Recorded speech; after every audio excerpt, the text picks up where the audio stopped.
This is all set to be a great game, a cracking quarter-final. Can Worcester break the duck, or will Hampshire make it record-breaking 6th time? How big an achievement would that be for you to make 6 final stays in a row? It's incredible. It is incredible, and it just shows the hard work and dedication that all the backroom staff have put in with the Hampshire, likes of Giles White, you know, the Vinces, the Dimmy Mascarenases from old time, who put in solid, you know, disciplines. Hampshire being a very good 2020 side. They're up against a team at the moment who are flying in Worcester. And they're going to have to play well. They've gone against with the toss, but you know with Hampshire that they like to defend. And let's hope that there's no more rain and we get a full game in, because this is set to be a cracker. It certainly is. Worcestershire, of course, finished 2nd in the Northbrook. They've got a very good home record this year.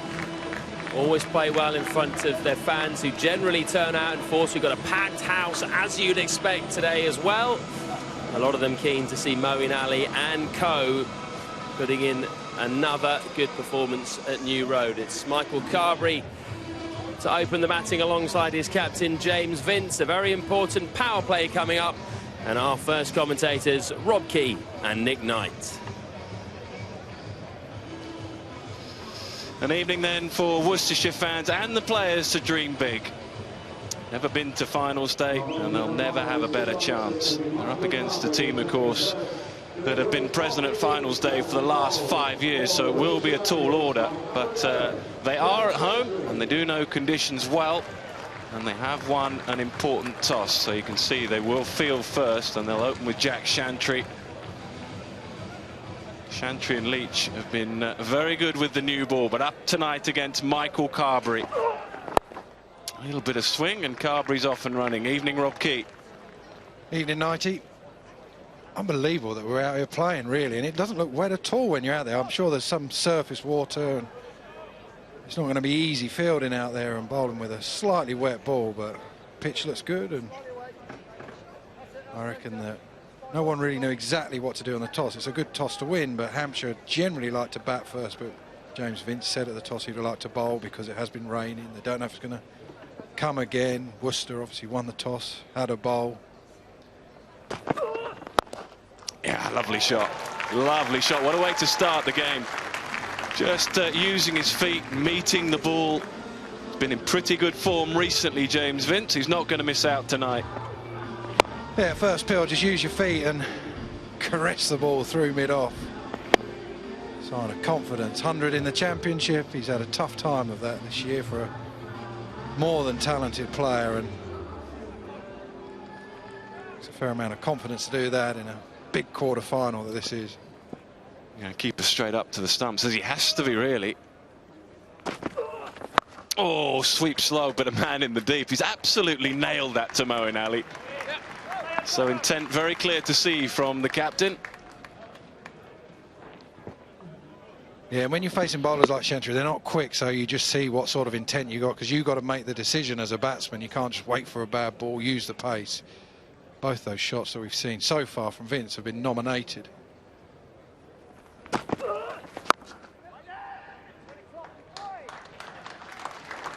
got an angle as a right-hander. He'll be into Michael Carberry.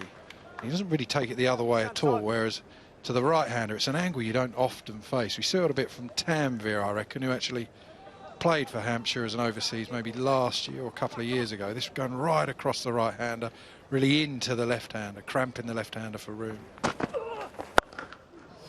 What a shot that is. 2 brilliant shots, one from Vince, now one from Carberry. A bit of more premeditation from Carberry, shows his stumps and lashes the ball through the covers. Yeah, he's bowled well in the competition. He has 16 wickets, but not too often will be up against the quality of Carberry and Vince. What's he got? Jack Shantry to finish off an over that's already gone for 10. Well, I guess lucky. You can see what Hampshire's batsmen are trying to do to Jack Shantry, but a dot to finish the over. 10 from it, though. There's Lazarus. I'm going to call him Lazarus tonight. Daryl Mitchell, what a recovery. A couple of weeks in an oxygen tank, or whatever they do these days to get that hamstring sorted. Such an important player. and captain for the home team.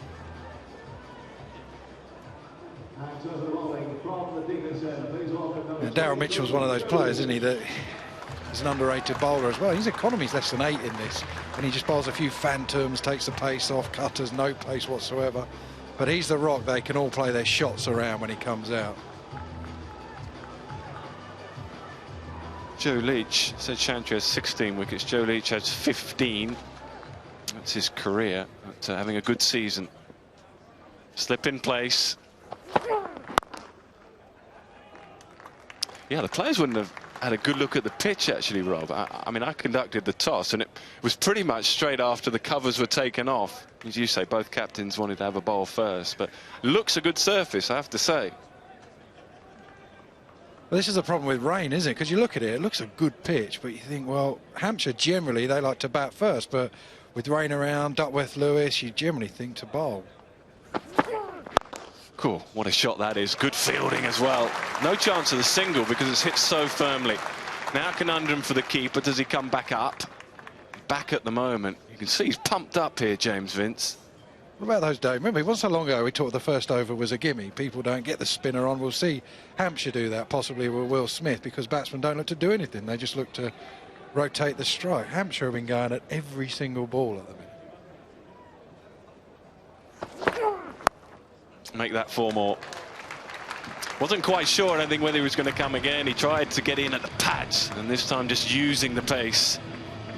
Yeah, he shows him again. He goes leg side this time. He doesn't use his feet coming out of his ground. He goes leg side, and he follows him, Leach. But Vince has a free hit past short, fine leg.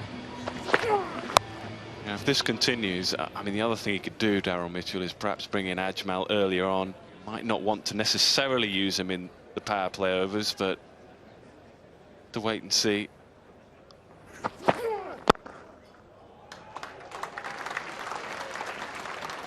You know, bowlers under pressure, even though you win the toss, you have a bowl. You're under real pressure here, and I don't reckon it's easy. Good pitch, wet ball, Ajmal warming up. Won't be easy for him either, no matter how good you are. No, but I mean, sometimes the captain, and you'll know this, you go to your senior player when you're under a bit of pressure. I mean, you might get a wicket in this over, and that might change the captain's view, but that's good. Slight change of pace, I think. Well, how good is it? You see almost the team talk. You can see their plan. Hampshire, they're thinking, right, they're going to start with Chantry, because you have a look. As openers, as a side, you see how they get through power plays. You say, right, they're going to be pace off. They're not going to have someone running in, bowling 90 mile an hour. So then you can see their plan, what they would have spoken about. Let's go really hard at them right from ball 1. Does well, does well. Aid does well to hit it. More good work in the field.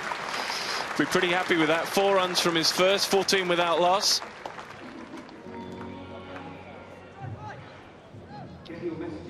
This is who we'll be talking to throughout the game. Tom Kohler-Cadmore and O.A. Shah. Shah down to bat at number 4. And Kohler-Cadmore due in at number 3.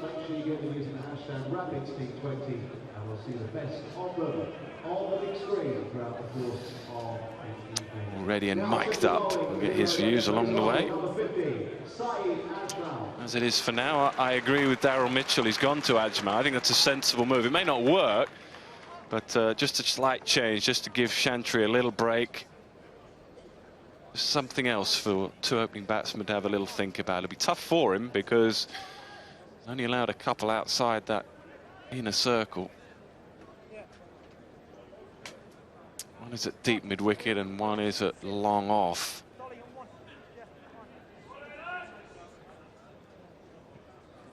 Yeah, for a lot of us, this will be the first time we've seen Ajmal since he's, what, remodelled his action, come in. He's had a good 2020 campaign.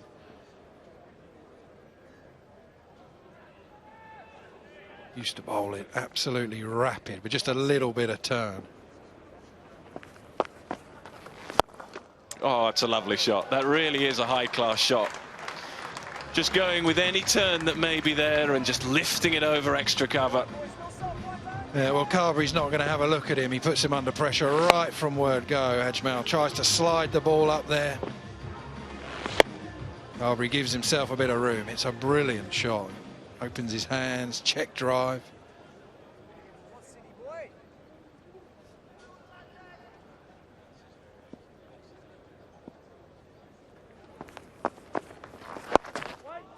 was a little bit quicker. Not much flight. 80 miles an hour it's registering on our... 80 miles. That was 80 clicks, that ball.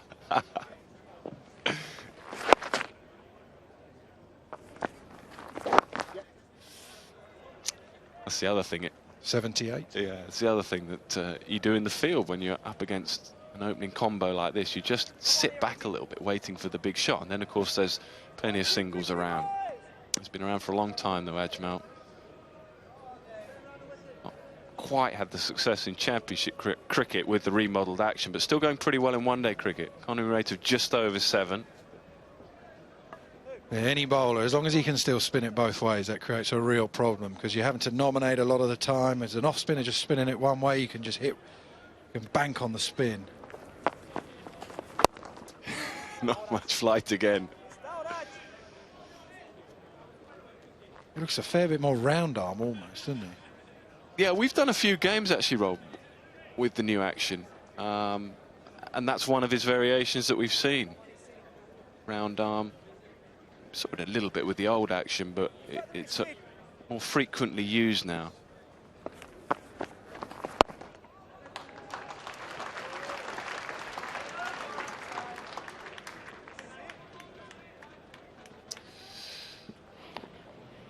Just vary the delivery with the arm being slightly higher and slightly more round arm from time to time. A little bit of respect then at the end of the over for Saeed Ajmal. 7 from it, 21 without loss.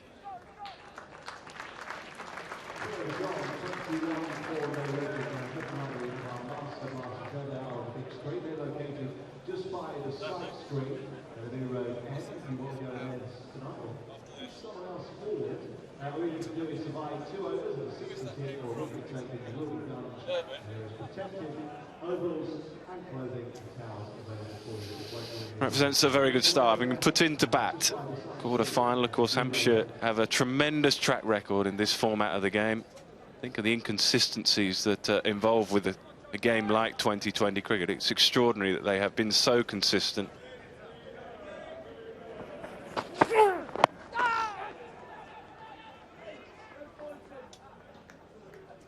Again, shouldn't really be one there, but my point earlier, just hang back a little bit when Carberry and Vince are on strike.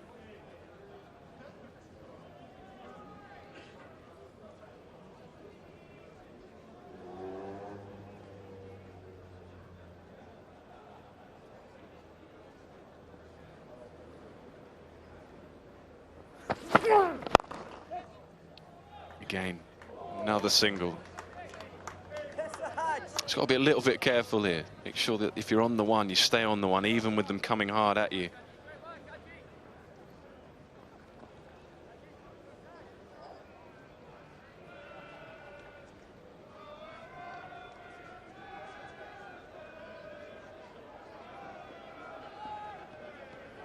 Around the wicket now for Joe Leach to Carberry. Slow ball. Definitely a slow ball. It's good, this. Very good. Leach is under pressure against Carberry. Yeah, it is good, because Carberry's just going for broke. He's riding 5th gear and almost batting like he's at the death. Clear the left leg or clear the right leg and have a hack, and a little bit of grip out of the surface as he bowled it hard into it from Leach. That's what he's going to think to do. That's what Worcester do a lot. Change the pace, bowl it hard into this dry surface.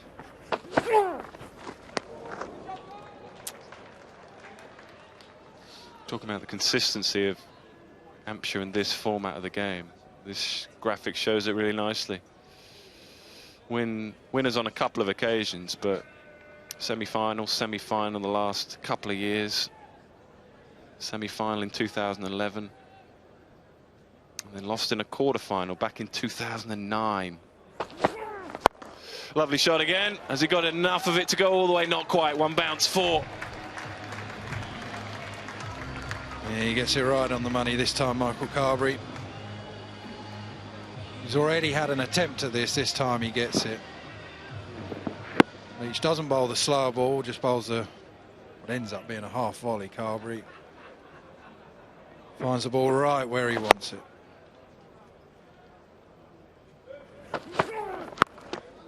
Dragged down and hits so firmly that it goes for another boundary. Nothing that Moeen Ali could do in the deep. High back lift from Carberry, and he just loves the ball. Anything short. Doesn't even have to be a bouncer, doesn't have to be anything more than just back of a good length. And if he's looking for it, he's going to nail it. That's where it can be a pretty cruel game, isn't it, for bowlers?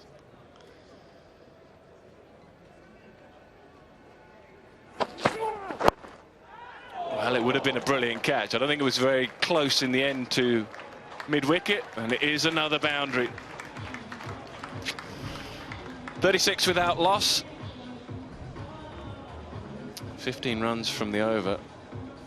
Great game in prospect here, and a great game there. If you wanted to switch over to the red button, that is South Africa, New Zealand. 2020 cricket all round. Two very good sides.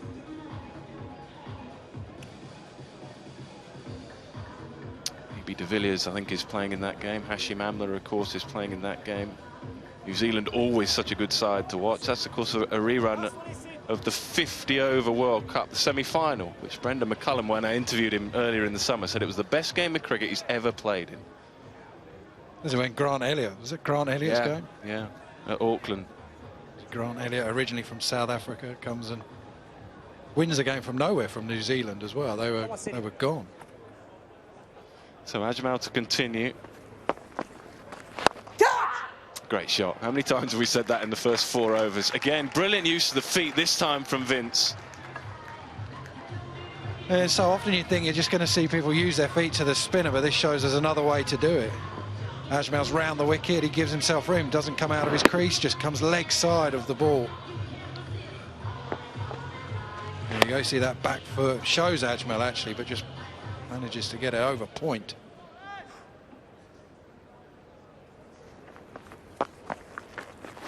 Down, down. It's also, Rob, the sort of thing you can do more often now with Ajmal, because the mystery is gone now. You can be more certain of which way the ball's turning, therefore you can set yourself early. Much more orthodox proposition now.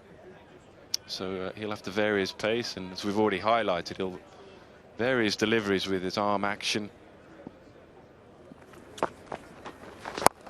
It's a pace variation, but it's picked. I'm sure it'll go all the way. The outfield will be a little bit slow because of the rain. That looked like a great shot. It looked like he'd smoked that miles, but he didn't get any of it by the look. Again, giving himself room. Ajmal's going right at the stumps, and Carberry, we saw him hit one earlier. This time he didn't get it, but it's a lovely follow through.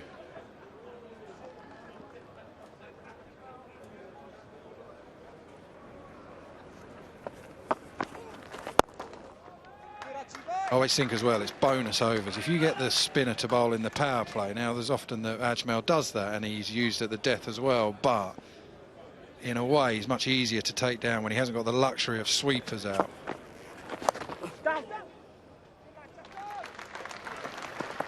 Good work by Jack Shantry. It's 2 overs now that he's got through, and therefore when you're thinking of those middle overs, Darryl Mitchell will have to be more sparing with Ajmal. It's just 2 you can tick off when you play again. You always look at the trump card that they've got up their sleeve, the overseas bowler. I think he'll get away with that now. It's good work from the keeper. You probably talk at times, well, Ajmal, we play him for 25, 26, doesn't do too much damage, we're happy. What's he, 2 overs here? Or nearly 2 overs, 0 for 17.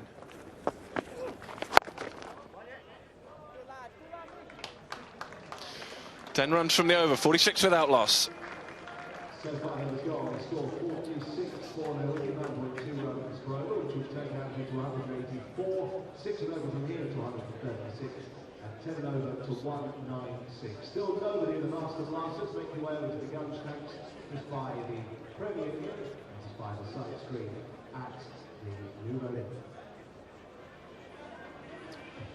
Just promoting that game, South Africa, New Zealand, and the quality of players that are on show there. What we've seen in the first 5 overs, high quality batsmanship, isn't it? Top quality shots, no slogging. They're off to a brilliant start.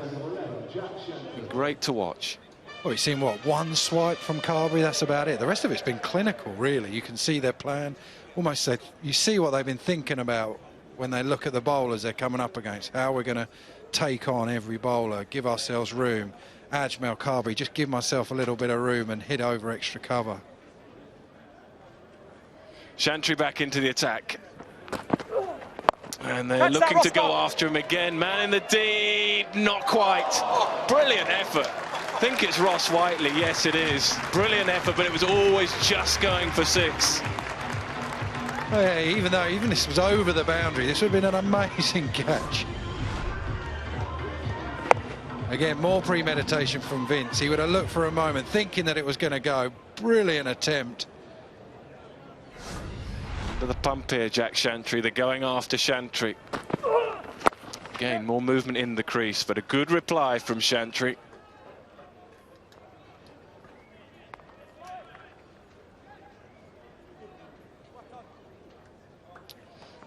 He must have known when he must have known there, even if it had caught it, that he was going over. He actually tried to maybe parry it back, but there was no one anywhere near. Great effort.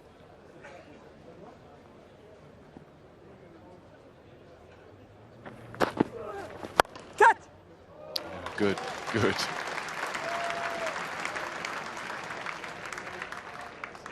Stand and deliver from Carberry. Chantry really under the pump. There's Rod Bromsgrove.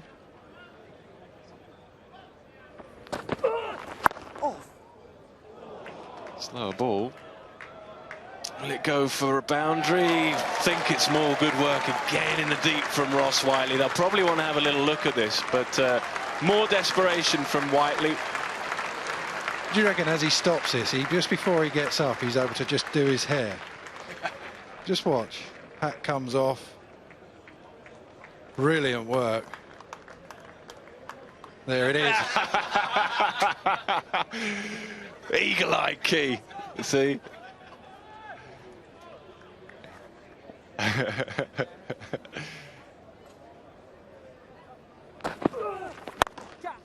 Just the elevation he needs.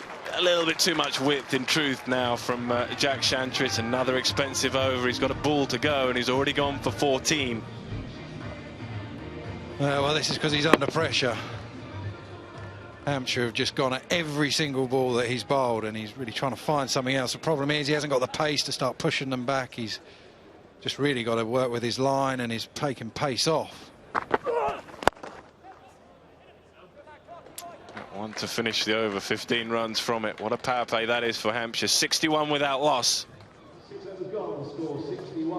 Well, if you ever want to see how a team talk and what they're going to do when they get out there, the premeditation that we see from nearly every single shot, really, because Worcester, the bowlers, they don't bowl with pace on the ball, so you have to put pace on the ball or put bat speed towards it, and that's exactly what Hampshire have done. It's been clinical, it's been brilliant, and they then put the Worcester bowlers under so much pressure. Even Ajmal, the class of Ajmal, they really felt it, and we're at the mercy, really, to Vince and Carberry just doing exactly what they wanted. Brilliant power play from them. Cheer of the day, Moeen Ali into the attack, but not a good omen for Worcester. It's the most expensive set of power play overs in the competition. Perhaps not a good time, but haven't always had the services of Moeen Ali. Great to see Moeen Ali playing. Good on England for releasing their players between test matches. We saw Ian Bell yesterday. Maybe hoping to make a little bit more of an impact than Ian Bell did yesterday. There's a chance, of course, with bat and with ball. He's going to open the batting, but for now, the off spin.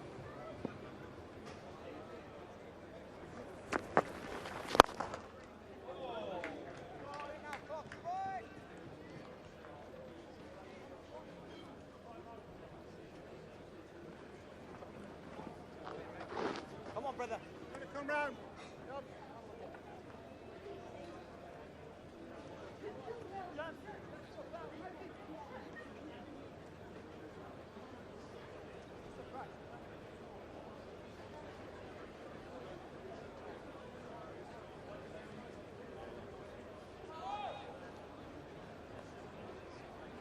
Come on, brother. 4 in the circle now, so you can have 5 out. One of those is at deep point.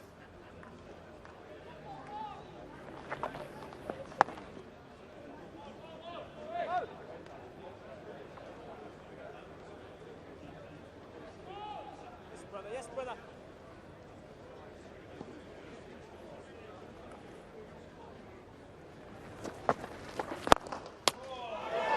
It's hit so firmly, it may still have gone for 4, but for the stumps.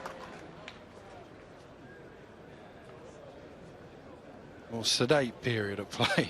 Worcester just got a chance to catch her breath. James Vince just flicks the wrist, gets its gun barrel straight.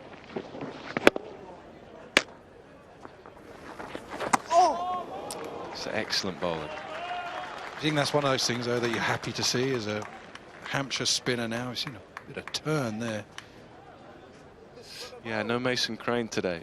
Mentioned that at the toss. Danny Briggs plays. We've got plenty of spin options. Will Smith, of course, and Liam Dawson. Oh, just finds the gap. Again, hit firmly enough to go to the boundary. Real chance, I don't think, for mid-wicket. It was a great effort. Yeah, but again, intent from Vince. He hits the ball so hard. Really easy on the eye as well when he gets going. Flicks the wrist, and mid-wicket really has no chance because of valiant effort. But it's the power that he hit it with.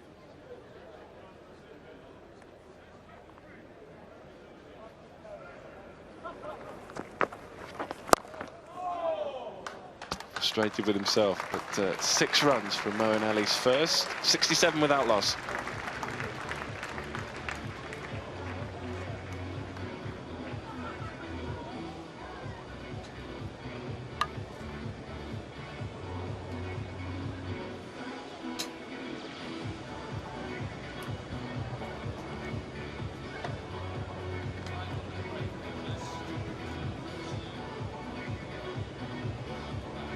Hampshire going really well, 67 without loss. Time for a change up here. Dominic Cork and Michael's made it through all that horrible traffic to be with us.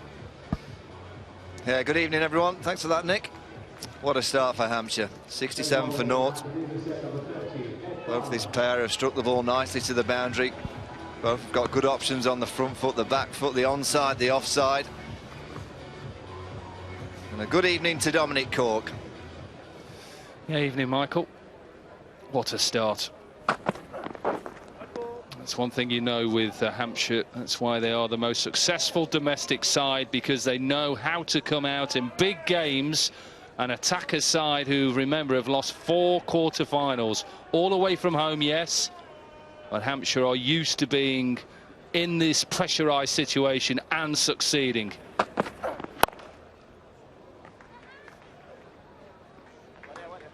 Well, the Rapids are just desperate for that breakthrough. It's the only way they're going to stop Hampshire from getting a huge total. Keep getting wickets. You look at Wasp, it's at 189. He's been in tremendous form in this competition this year, James Vince. Over 500 runs. Average of over 45. And he started nicely here tonight, 34 from 23. His average has gone to 51 with his start here.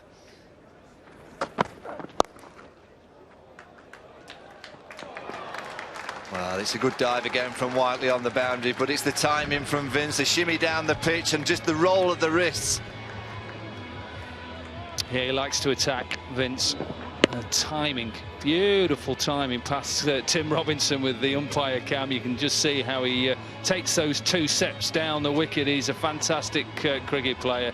Timer of the ball. We've seen over the last 2 nights, haven't we, people with quick hands. David Willey, last night Laurie Evans. This guy has got very, very good hands as well. Well, there's Tim Robinson that you mentioned, Dominic. The umpire cam.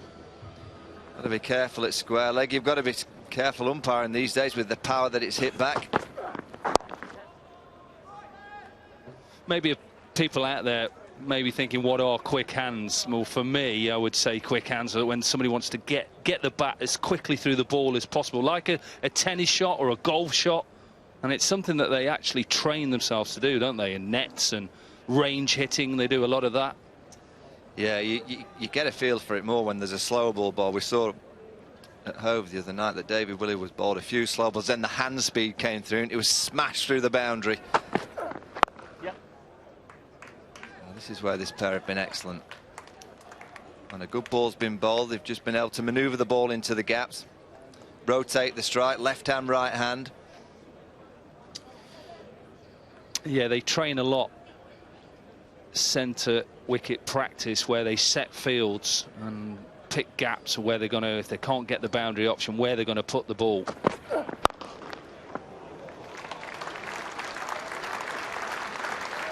I don't think they've mistimed one yet, have they, either of them? I think they just seem to hit in the middle of the bat every time.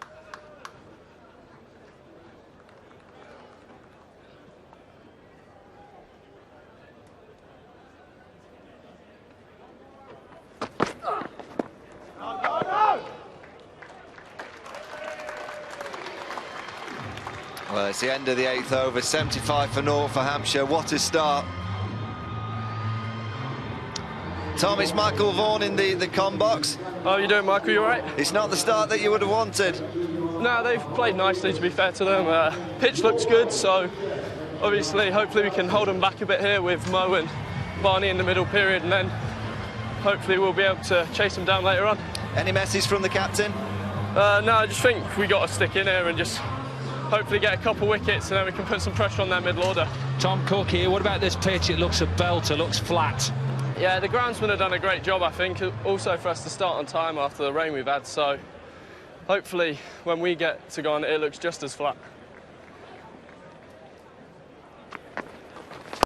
Catch! Good shot again from Carberry. We've seen it a couple of occasions to Ajmal, hitting it over extra cover, hitting with the spin, just giving himself a little bit of space on the leg side first. Tom, just want to ask what's it like to play this quarter-final at home? Massive for the club. I think we've all, as players, have a massive buzz for it, and we want to get to finals day, so just got to bowl as well as we can here and then chase down what they get, so it should be an interesting game for the viewers at home. Cheers, Tom. Cheers. It's over extra again from Carberry. Will he get the kick onto the boundary? No, excellent work. Or is it? I think he's done a tremendous job. Said Barnard, the bowler that bowled the previous over, that's sprinting round the boundary, diving.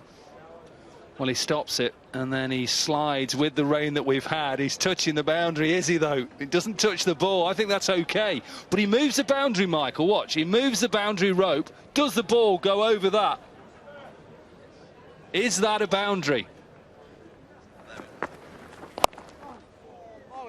Well, they've got away with it.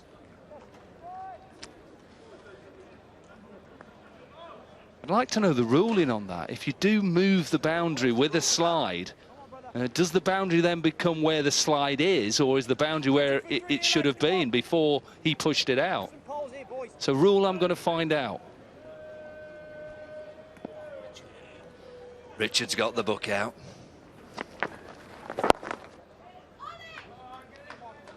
Now there could be two on here. Excellent from James Vince. He realised straight away that Carberry had dinked it into that space. Really good to see Moeen Ali playing for the Rapids tonight. Saw Ian Bell playing for the Bears last night. Josh Butler for Lancashire tomorrow. Really good that England have released the players to play in this competition. Such a huge night for the county lads, the quarter-finals. One away from big finals day. Straight down the ground.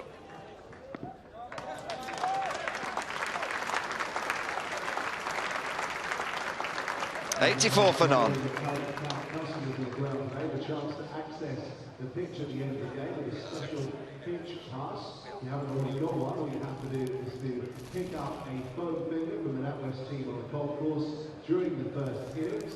Way to go to the ball, you and your players to make your way up the pitch after the game and some of the players get closer to the action. Well, what a start for Hampshire. The current rate gets them to 187. 10 and over 194. If they can explode into action, they can get beyond that 200. 40 for each of this pair. 26 balls for Carberry, 28 balls for Vince. It's now Brett D'Oliveira, the leg spinner, to have a go. Number 15, Brett D'Oliveira.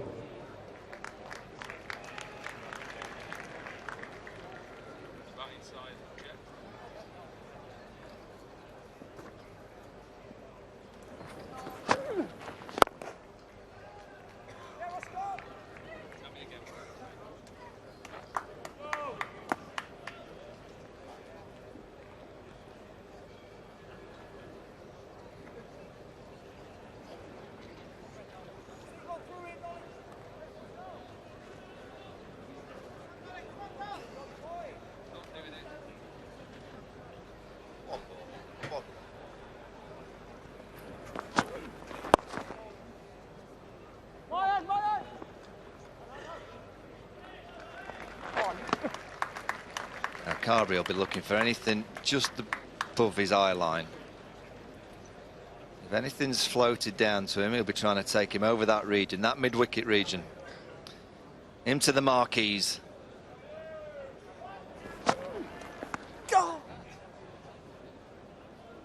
Never seen that. What's he doing? Big strong lad like that playing a little reverse sweep. I'd be going mad if I was his captain. Well, they play all the shots these days, but there's two men behind square on the offside, so I don't think it's on that shot, unless you're going over the top, trying to release it over the top of the fielders. This is good from Brett D'Oliveira. Leg spin. And that's gone. Excellent, excellent fielding. Carberry slow. Well, you heard the shout straight away from James Vince. 2, come on, 2. And you're right, Michael Carberry just looked, and we don't say this very often, like he was labouring. Looked good, taken in front of the stumps again, and a dive. You're right, Michael. Gone. And how can someone, one of the quickest men in county cricket, run out? And you wish he wouldn't have played that reverse sweep now, he'd be on strike. So Carberry is run out for 42. It's 88 for 1.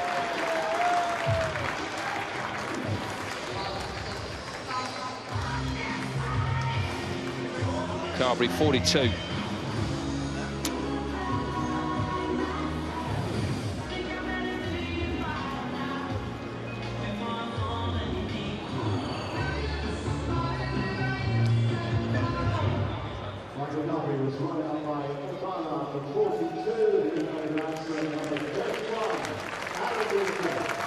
Well, it's Ed Barnard on the boundary for Worcester. Hit powerfully from James Vince. He said 2 straight away. In the hand, nice release quickly, excellent throw. And as Dominic Court mentioned, good take in front of the stumps from Brett D'Oliveira. It's Adam Winter in at number 3, the batting index of 132. This year's index is 170.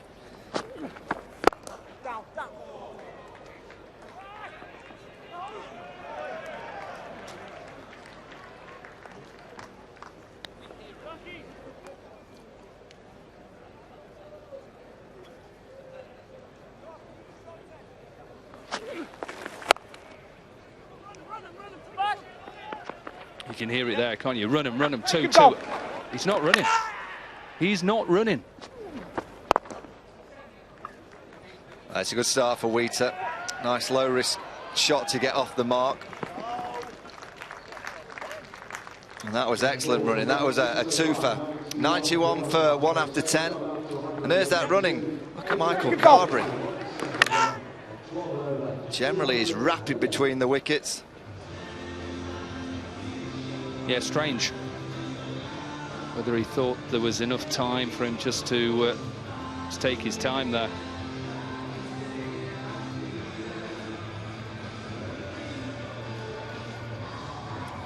Halfway for Hampshire, 91 for 1 off 10 overs. It's a fantastic start.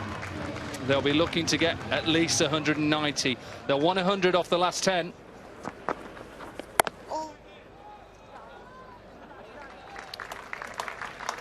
Moeen Ali's going all right here for the Rapids. 2.1 overs, 0 for 16. He's bowled 4 dots. It's just the wickets that are going to stop Hampshire. Worcester Rapids needs to get a couple more wickets.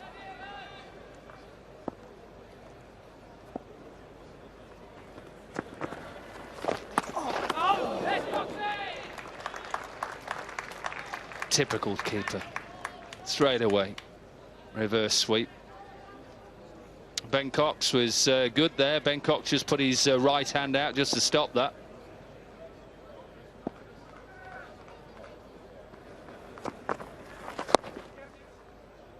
Yeah, really good from Ali. We to just shimmy to the leg side. Ali just said, I'm having none of that, I'll just follow you. Good news, re the weather. It looks like it's eventually all blown past. It's going to be a beautiful night here tonight in Worcester.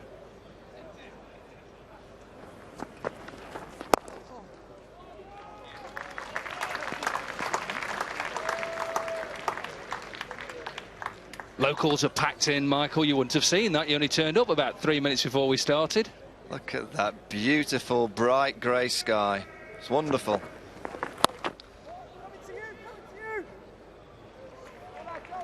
Well, the boundaries have dried up for Hampshire. Really good work from the Rapids.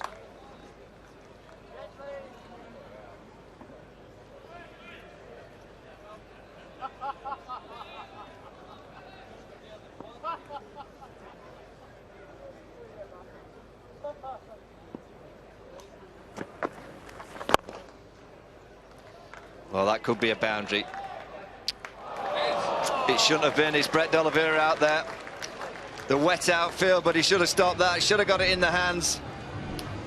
Wheater gets his first 4.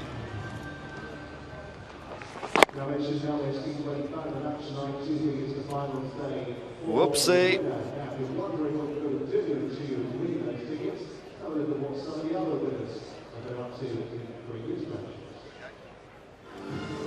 Well, just watch this. Adam Wheater, first ball. It's the knock in the offside. We're talking of running between the wickets. Look, James Vince, in and out straight away. And then the sprint on. And this is the run out. Smash to the cover point boundary. He wanted to. And Carberry just laboured. Excellent fielding. Good work from Brett D'Oliveira, but just not quite as intense as we saw from James Vince when he was going for the 2.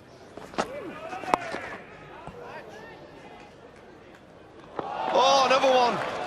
Must be a dodgy part of the ground down there. Oh, it's just wet, isn't it? That's the problem. We've had some rain throughout the day and it's so slippy. Joe Clark. We've already seen Brett D'Oliveira slip. Well, this, you just see that his feet go a little bit from underneath him. I think it also spins. Probably being a bit nice to him. It's probably just rubbish fielding. Well, it's 100 up for Hampshire. We're in the 12th over. Vince is on 49.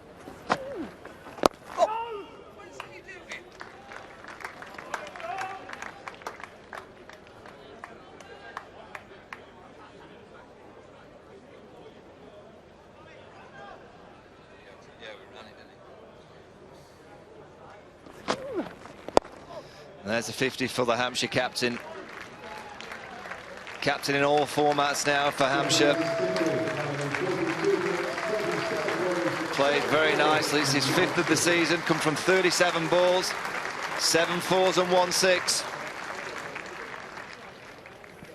Aggressive player. 7 4s and you say that 1 6. There's that punch through extra cover. Carberry, Vince, now Wheater, they're all timing the ball nicely. Tells you the pitch is a good one.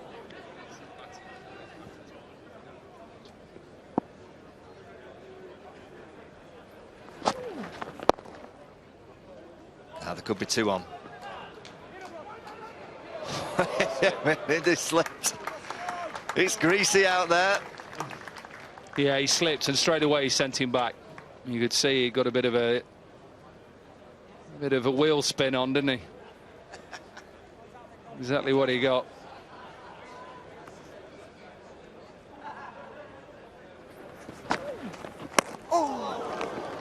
Good end to the over. 8 runs from it, 106 for 1.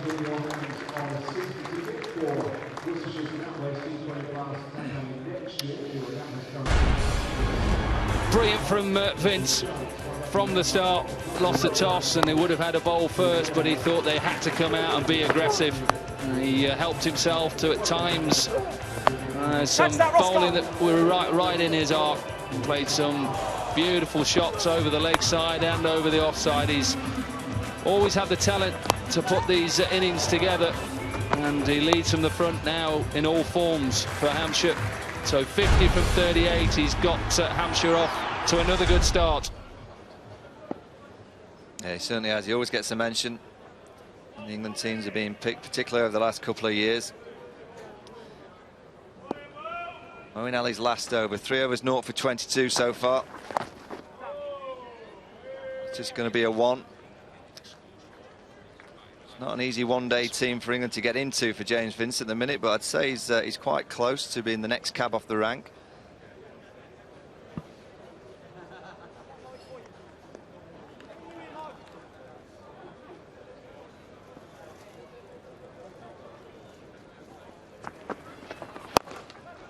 Straight through mid-wicket, hit hard against from Vince. It's just pure power. Well, he's diced with death, doesn't he, there at through mid-wicket a few occasions. This one's a bit closer. He gets a hand on it.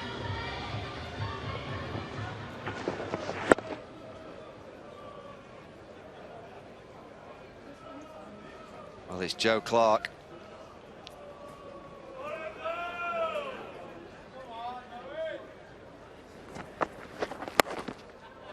Going now, Vince. He's thinking one thing and one thing only: try and get the ball to the boundary. Well, he can do, Michael, because of what they've got left to come. The O.A. Shahs and the Sean Irvines, the Will Smiths, the Liam Dawsons. That's why he feels he can just keep pressing the accelerator. Why not? 112 for 1.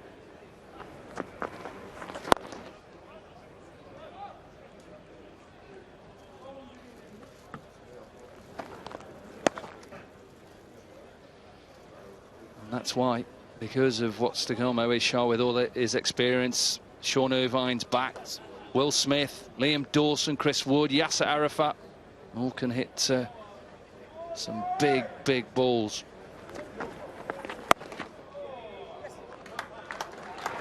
Yeah, it's a strong lineup. Plenty of options, left hand, right hand. They all have one thing in common: they can strike a ball out the ground.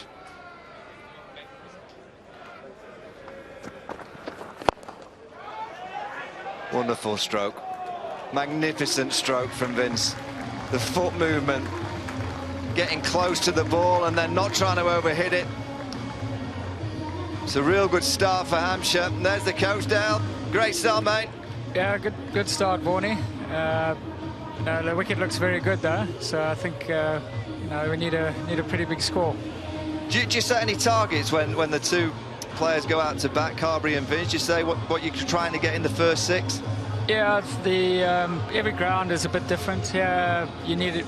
It was around, average scores are around 60, so quite high after the first 6.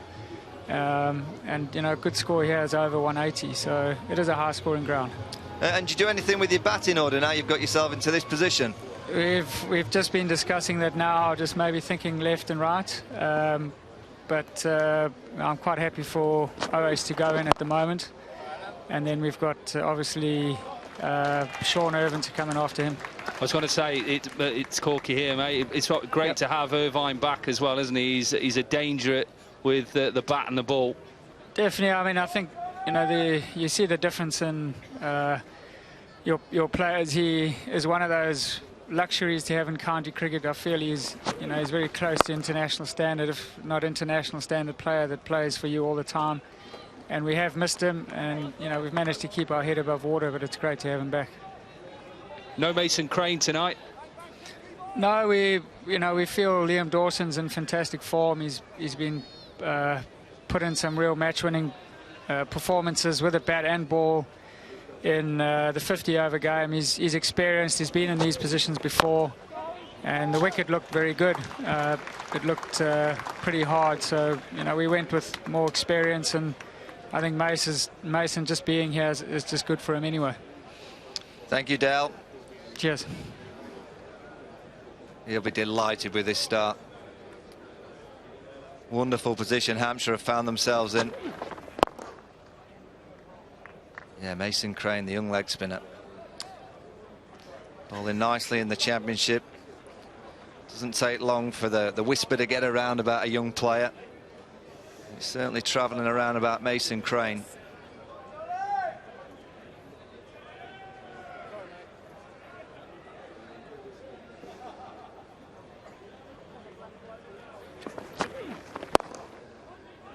Well, Brett D'Oliveira is bowling leg spinners, he's bowling off spinners. He's just trying to keep the batsman guessing.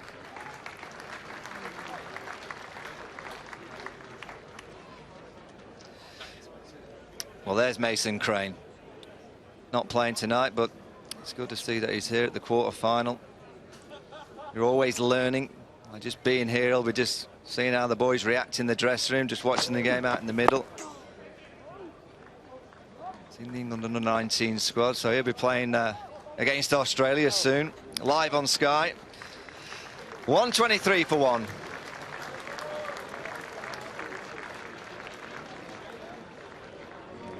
Michael. Well done.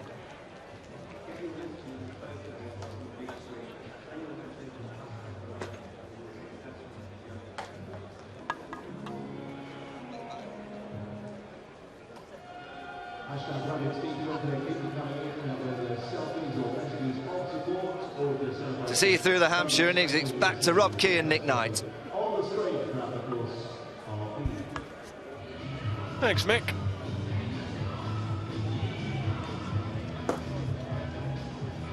Good crowd, as you'd expect, sell out here.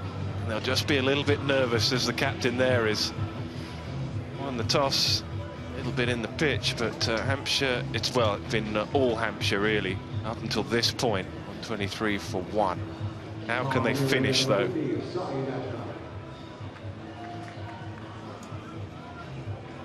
Benkenstein, they're just talking about potentially mixing up the batting lineup, so it may not be Shah in next, maybe Irvine, left and right combinations. Important for Hampshire that they've got those options, and the other thing they've got, looking at that lineup, is plenty of variation with the ball that they'll need later. Good to see him back playing. He's had, well, he hasn't played first-team cricket since the middle of June. Sean Irvine.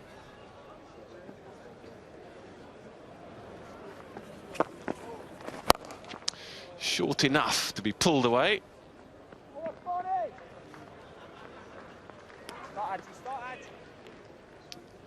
Impressive again, isn't he, James Vince? Well, and on a proper day as well. You see it in the group stages, you play well, but actually on the biggest occasion so far this year, he's really stood up. That's what you want from your captain, that's what you want to see from a player of this class. Just eases the whole dressing room.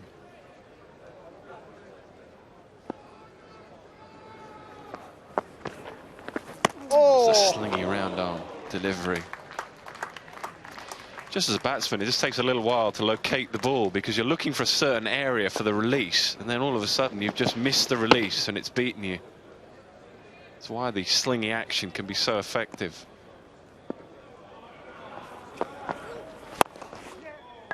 And they're just mixing up the pace a little bit fuller.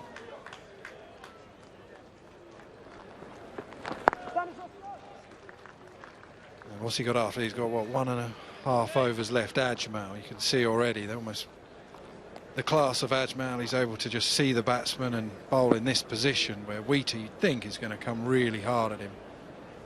Look round, be looking for reverse sweeps, paddle sweeps. Just helped on its way for another boundary. This time it's Adam Wheater who's going well in support of his captain. Used the crease so well. You see him use the crease here. He goes way across the offside because he knows he has to get it behind square. Look at him there. Scoop it with the hands to get it behind square to find the boundary. That's a better angle there. He almost shovels it over, doesn't he? Fast, quick wrists. So when he's going through the ball, his wrists are moving really quick and snaps through it. And the umpires, here we are, this is where Ajmal's going to struggle with the wet ball. Really tough for a spinner, more so than anyone else. When the ball gets wet, as the outfield here has had a lot of rain. Yeah, and if that's what they're doing, I mean, that's very sensible from both umpires. You can see there, perhaps that's the reason. Tim Robinson there just got a little bit greasy. Let's give the bowlers something to work with. What's impressed me, Rob, with this batting display is the use of the crease. I go on about it all the time in one-day cricket. I don't think we see enough of it in domestic cricket. We've seen plenty of it tonight. Makes it so hard for the bowlers to bowl consistent line and length, because good balls are going for 4. Well, also, it's the use of the crease without actually going out of it. So you're not sure you can pick Ajmal, then just stay in your crease, but move laterally.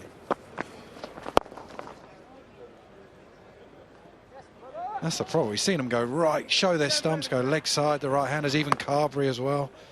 And then we see them go the complete opposite and go right onto off stump and outside and get it onto the leg side. It's made it really tough. Yeah, and the greatest compliment I think we can give James Vince's batting effort here is that he's made it look straightforward and simple. But it's a lot of work and thought that's gone into his batting.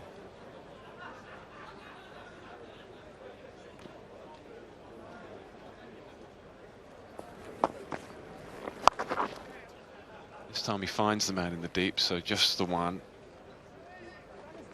But 9 from Ajmal's third over, 132 for 1.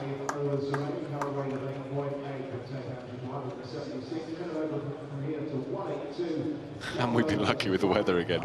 You weren't with us yesterday down at the home of cricket, Edgbaston, but we got lucky there as well.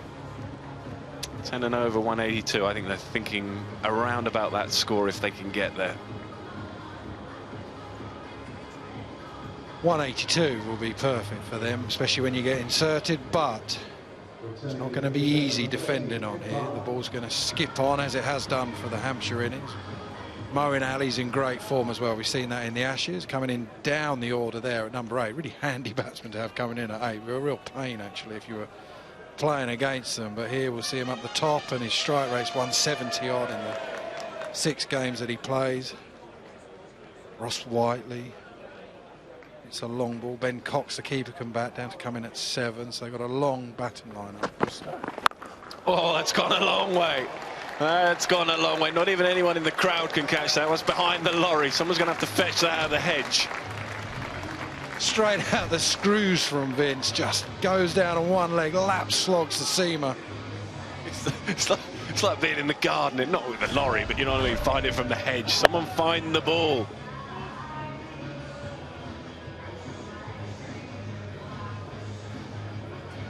In the hedge. Lovely shot again, just picks his spot.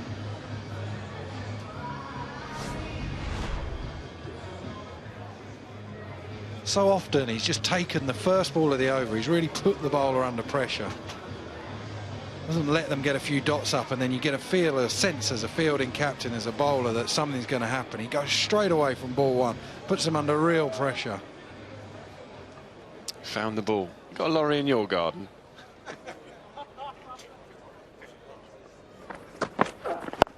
Goes again. Not quite the elevation this time, but about the boundary. This time 4.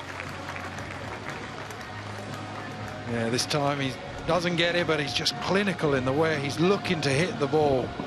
Same shot, but this time square, mid wickets back, deep squares back, but beats them all.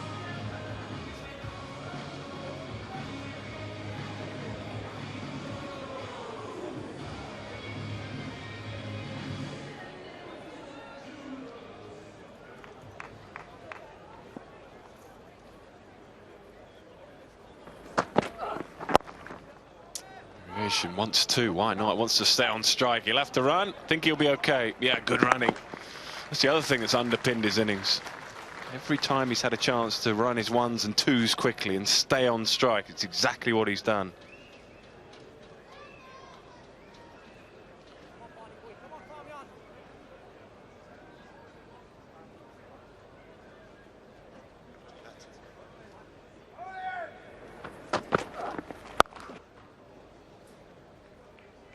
See how he just goes early, goes for the slog sweep early, he did there, but actually took the pace off the ball, but he was able, because he went early, he was still, when the ball came down, he was able to adjust and get it onto the other side.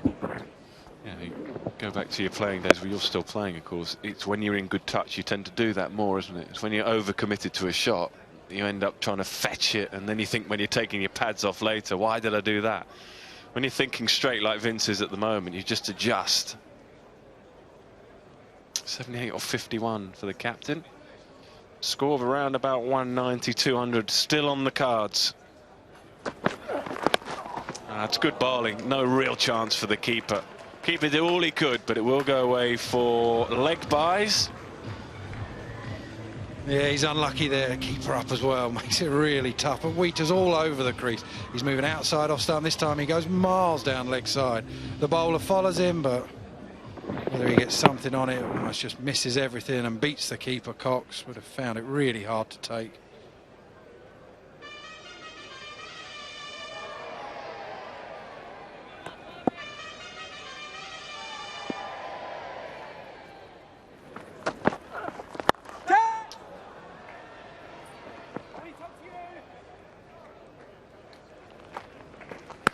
Runs from the over. 150 up, 150 for one.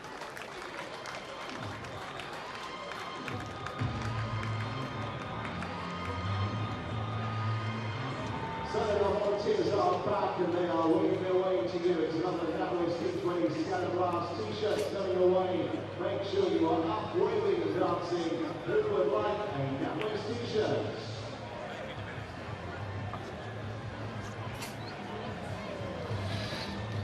Yeah, 190, 200. You can see 10 or 12 runs for over. That'll be the type of figures I think they're looking at.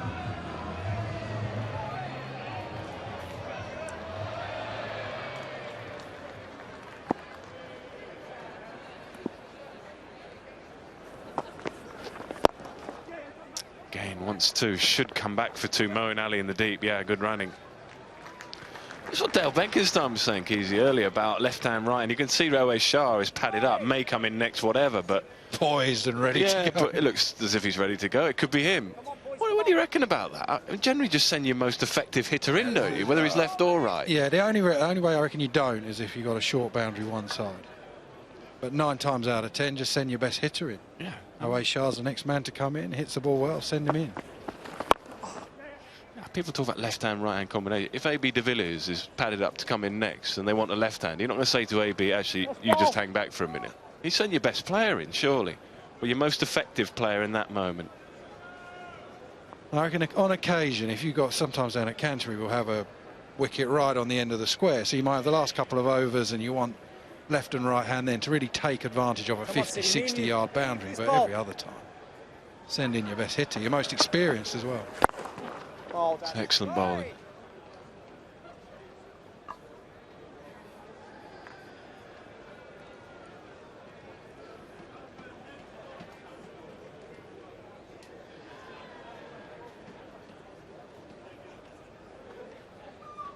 Ajmal's got this, what, 3 balls left. Who are they going to finish with? A fair few options, but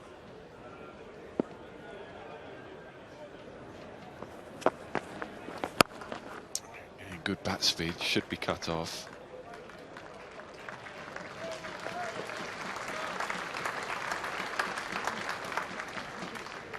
And generally, Jack Chantry finishes off well. He's been expensive with his first two. They've got a couple from Leach as well. I think it'll be between those two, maybe.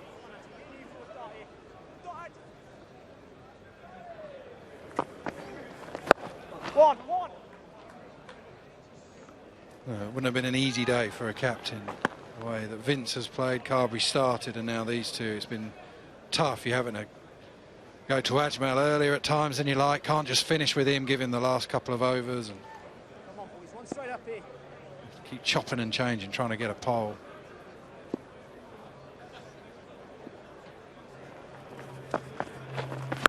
Oh, that's gone long enough into the dugout.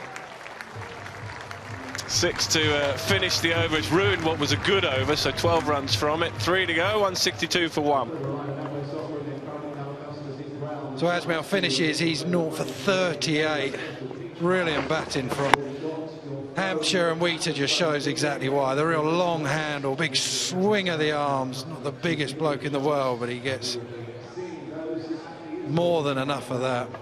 Shows how well they've played. A very, very fine spinner.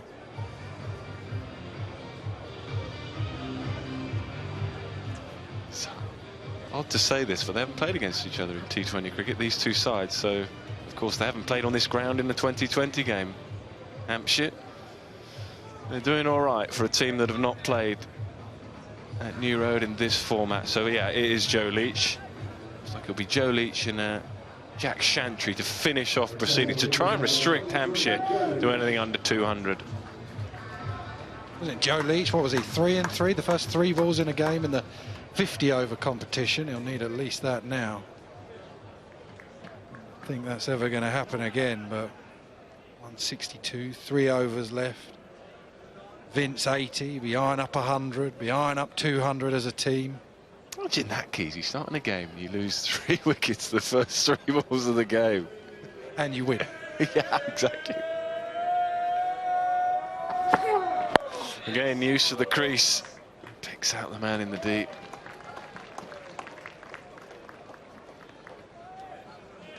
Yeah, they're going to really be under the pump here, the death bowlers for Worcester. Leach misses his Yorker by a fair way there. Always happens when a team's flying, that's when the bad balls come.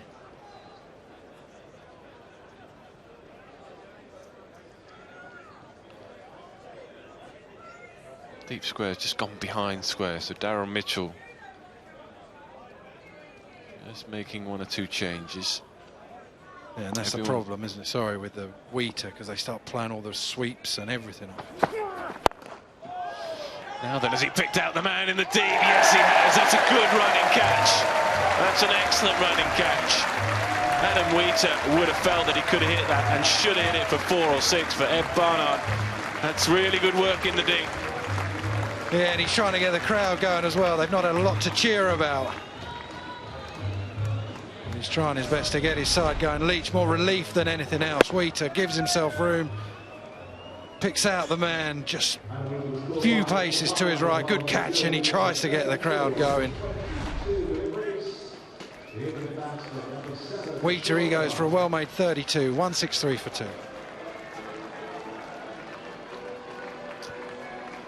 Well, we're debating who would come in next. It is Sean Irvine. Whether it's because he's left-handed or not, I think it's the right move. A dangerous late-order hitter.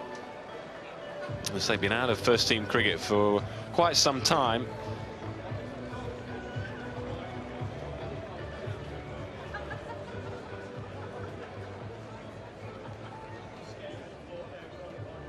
A finger injury just kept him out. He's been playing some second-team cricket, so...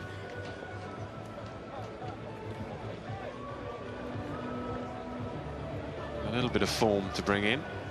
2.5 overs to bat. Importantly, Vince is on strike.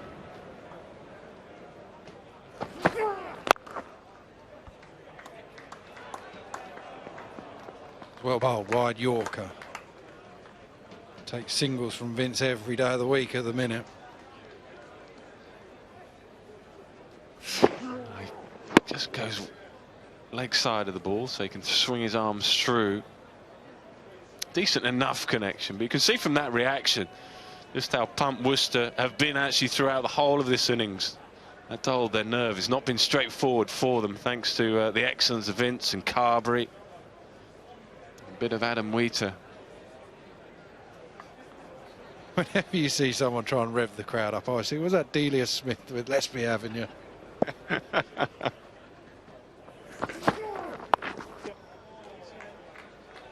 Norwich, didn't she, Delia Smith? We need a 12th man here.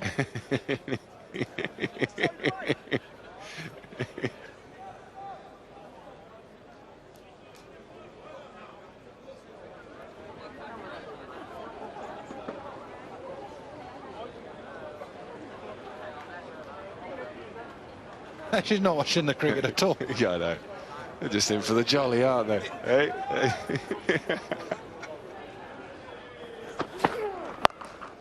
Swings away and importantly finds the gap. Man just behind square, no chance. Another boundary, make it another 6, 88 for Vince. He got away with 1 early on. He wasn't going to get away with 2, Vince. It's been a productive area for him, that. Getting across, playing the sweep. The ladies in the hot tub, they're not a clue that's gone for 6. And in fact, they might not even be sure who's playing, but they're having a damn good time. Goes leg side again and finds the gap again. It was a great effort again. They have given it all they've got. Ross Whiteley in the deep. 92 to Vince, 175 for 2. Yeah, 92 off 57 balls from Vince. He's peppered square leg all day long. Ross Whiteley's been probably doing some of the best fielding of his life. Nearly every single one has just beaten him every single time. He's never dived so much ever.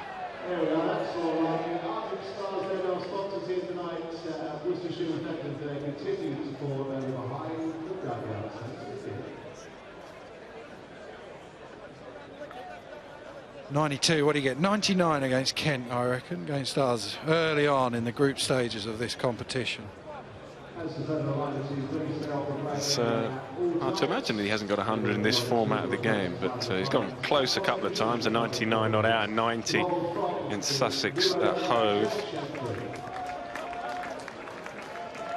Really pleased that he's had a good evening tonight, because I've been a big fan, as many people have, of this man's ability. I heard Michael Vaughan earlier saying can't be far away from the England side. It's days like this that just give the selectors a little bit of a nod, a nudge.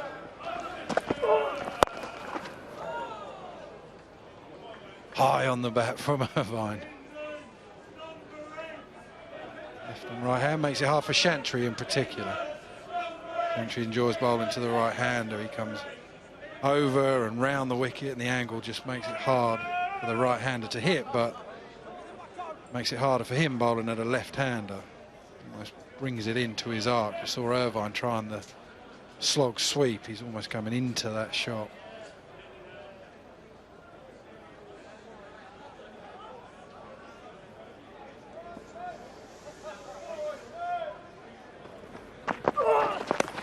Oh, clever. So clever.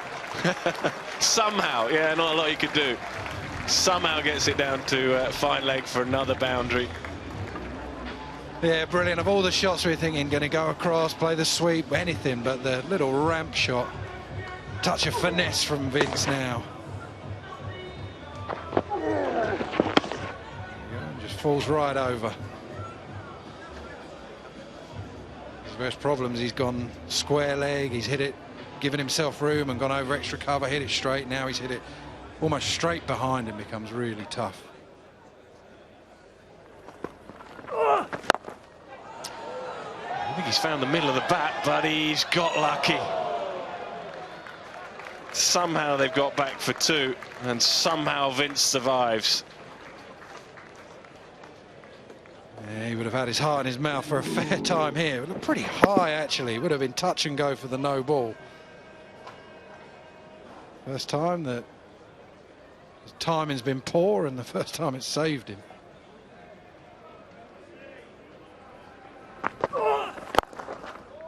Has that got through? Yes, it has. Will it go for 4? Yes, it has. James Vince with 100. His first 100 in this format. 100 of the very highest quality. Yes, on days like this you want to do it. James Vince, the captain, has stood up. He's got his side off to a great start. Not only that, he's followed it through. Brilliant 100. His first 100, James Vince. Well played. Just 60 balls. Lots of lovely shots, high quality shots. He's taken his 1s and his 2s.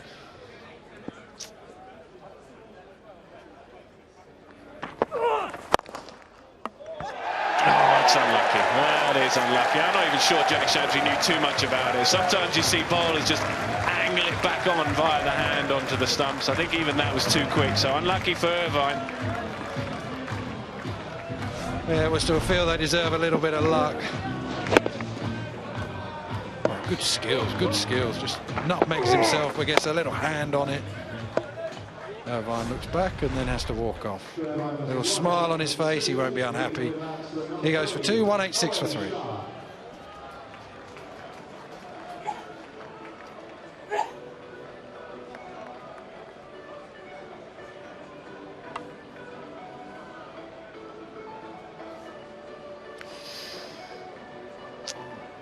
An over and a ball to make an impression for O.A. Shah. He won't mind in a jot. He'll be pretty happy. He'll be very happy having watched his teammates get what he, I'm sure, will feel is now going to be a very good score in the quarter-final.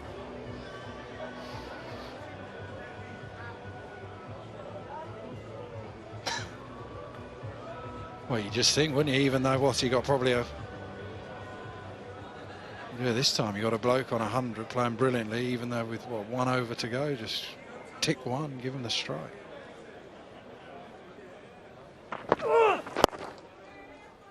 Yeah, he won't even try and get two. Sensible batting. He'll stay on strike for the last over. 12 runs from it, 187 for 3.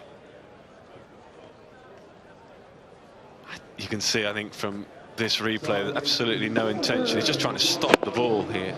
And in the end, it just goes back onto the stumps. Horrible way to get out, particularly when you've been out of first-team cricket for such a long time.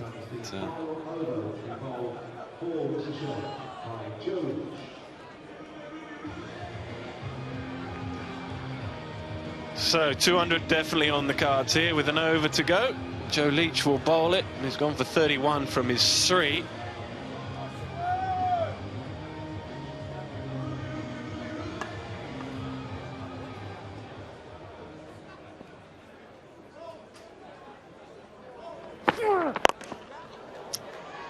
It's lucky again. That's brilliant in the deep. Cannot fault their effort in the field. Worcestershire. No, really tough conditions as well, but Whiteley's been outstanding out there. James Vince has just been on him all day long. He's like he's been a magnet to the ball. He's not had one easy to pick up yet. Every single one's been just in front of him, been giving him a big full-on dive. He's had to dive over the ropes. He's had a real day of it, Whiteley.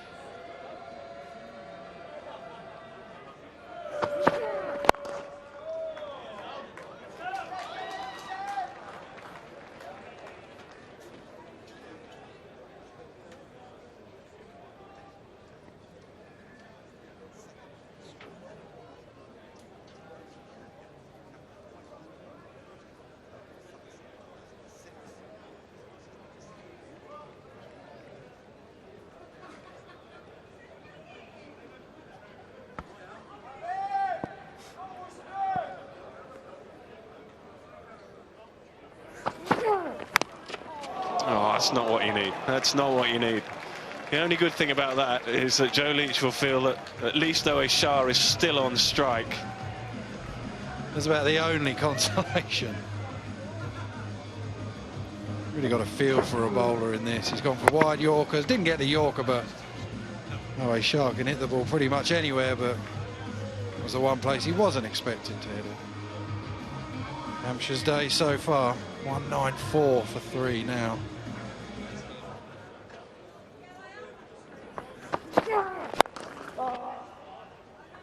Now he'll be back on strike.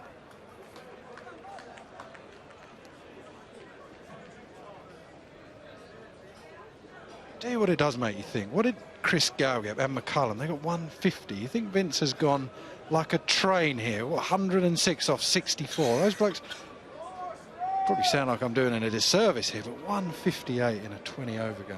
Extraordinary. Oh, that's good. That is very good from Joe Leach. You can see that James Vince is trying to go a long way across to access the leg side. He just follows him. Not been an easy evening for the bowlers, but that's excellent. If he can finish off with this last ball, he can be pretty proud of his last over. He's gone for 9. Hampshire with a boundary will get to 200. This is the second highest score, individual score on this ground in this format for James Vince. Good again, and I think taken. Yeah, taken. Deserved that, Joe Leach. He's worked very hard. His figures won't perhaps represent that. 2 wickets rather for 40 runs from 4. But that's a decent last over in the context of this game. So they won't get to 200, but they will finish on 196 for 4. Just trying to get it down to third man. It's a good catch from Ben Cox. But that was a pretty chastening 20 overs for the home team, having won the toss and putting James Vince and his team into bat. But that man there can be pretty proud, or very proud, of his efforts. A very fine 100 for the Hampshire captain. And he's put his team in a very commanding position.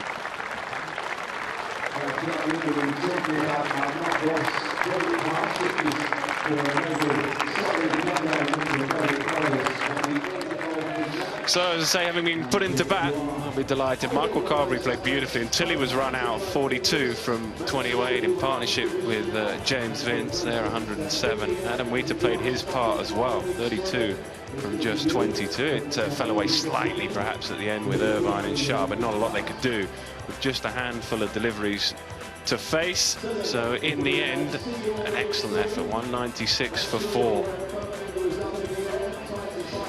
Difficult evening for the opening bowlers, Chantry and Leach. Leach with a wicket there off the last ball and a couple of wickets to his name from his 4 overs. Ajmal was brought into the attack in the power play overs, but even he remains wicketless, as does Moeen Ali, as does Ed Barnard, as does Brett D'Oliveira.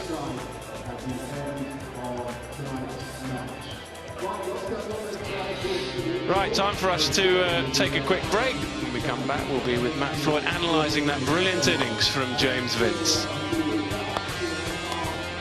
Going to be finally Worcester's triumph to get to finals day. 4 attempts in quarterfinals, all at away grounds, 4 defeats. And it's going to take something special today to get to 197. They need Moeen Ali. On the back of the success of winning the Ashes, will have to try and chase down a total of 197 thanks to that man, James Vince, who lost the toss. What an innings it was. Strength and power, hand speed as well. So he'll be trying to rally his troops, and they have a very good bowling lineup. Michael, where do you see this going? Well, that man James Vince has put Hampshire right in the box seat. He got the 100, then he gave the team huddle as the skipper. Playing a bluffing game to Moeen Ali, just been 2 or 3 bowlers marking the run-up at the far, and it's going to be Will Smith to bowl the first over, the off-spinner. He's having a good season in the NatWest Blast. 13 wickets at an average of 27, economy of 7.4, which is excellent. Now, Moeen Ali, what have you got? Always bowls the first over, Will Smith. Straight away, you can see the intent from Moeen Ali just coming down the crease.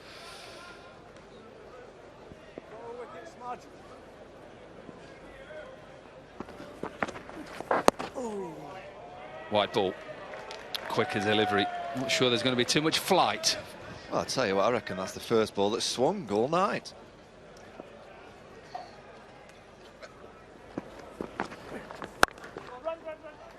Powered through the offside, and Worcester and especially Moeen Ali off the mark with a boundary. Yeah, as you said, there's not going to be much flight, and Moeen Ali realised this. He's going to fly into the surface, hangs back Moeen Ali. Just pure timing. We've seen it in the Test series against Australia, strolling out at number 8, and he's caressed and timed the ball beautifully all summer. Yeah, got to get his line right, hasn't he, Will Smith? 2 men out on the leg side. There's a better line. And cramp Moeen Ali up.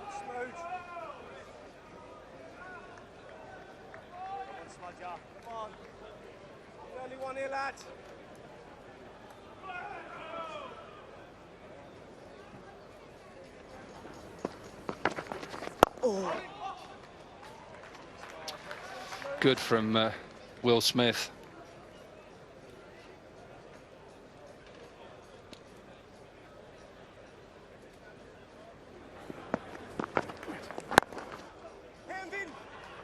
Direct hit will be close.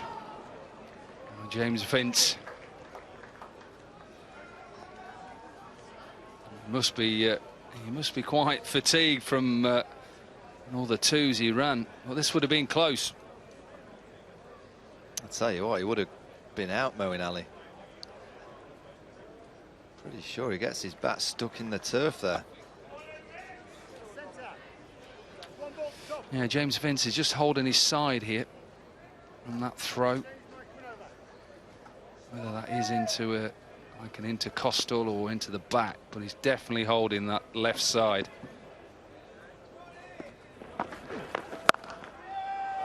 2 boundaries for Worcester. So Mitchell off with a boundary, end of the first over, 10 without loss.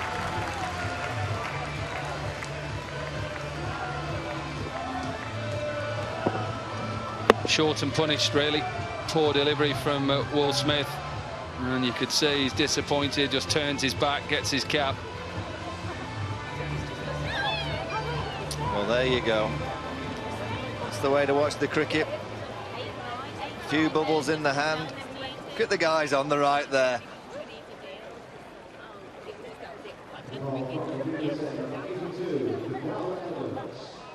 They need to press the button on the right. The bubbles aren't going.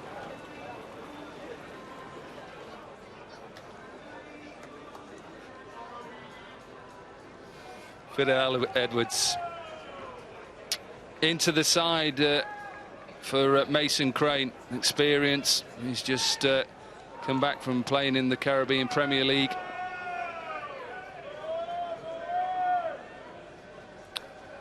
Just 4 wickets in the competition up to now.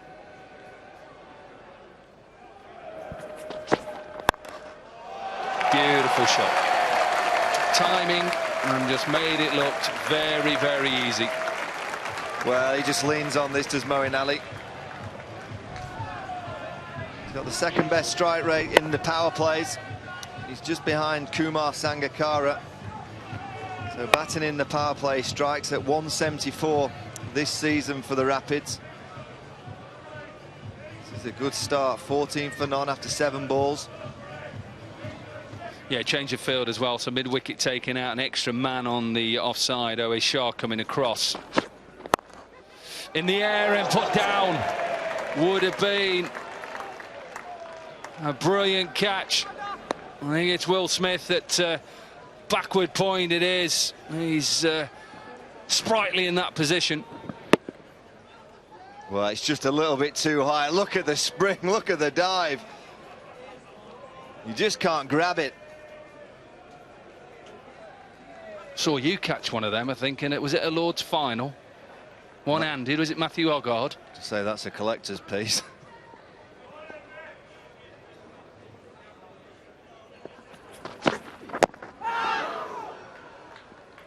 Collector's piece because of what? You caught it or you stopped it? Steady on. Both.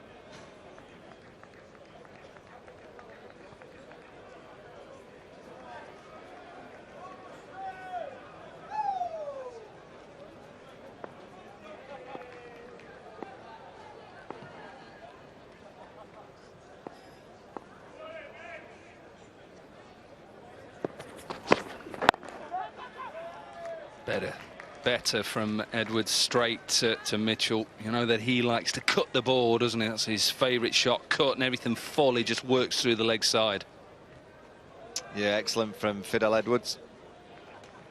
I think to both of these plays, you're going to try and bowl over middle stump. Bowl as straight as you possibly can. Moeen Ali likes to favour that offside to free up the arms. Same with Daryl Mitchell. 86 miles an hour, so he still gets them down there, Edwards.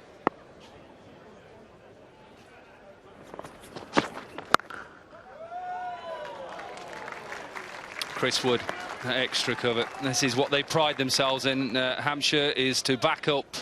Everybody is in it together, work hard as a side. Yeah, I love an early low 5 for a fielder. Plenty of energy out there for Hampshire. They know they've got a terrific score on the board. 196. Likes of Yasir Arafat, Liam Dawson, got Wood himself, seen Will Smith. It's a really good bowling attack, full of experience. Slip taken out now. Another man in on the offside. Full toss and put away. Poor end to the over for Edwards, but a good end for Worcester. End of the 2nd over, 19 without loss. Yeah, full toss and put away. Again, 2 boundaries from the over, so 4 boundaries up to now, 4 fours. Yeah, it's a nice one to get early in an innings. A nice juicy full toss. Just use the pace.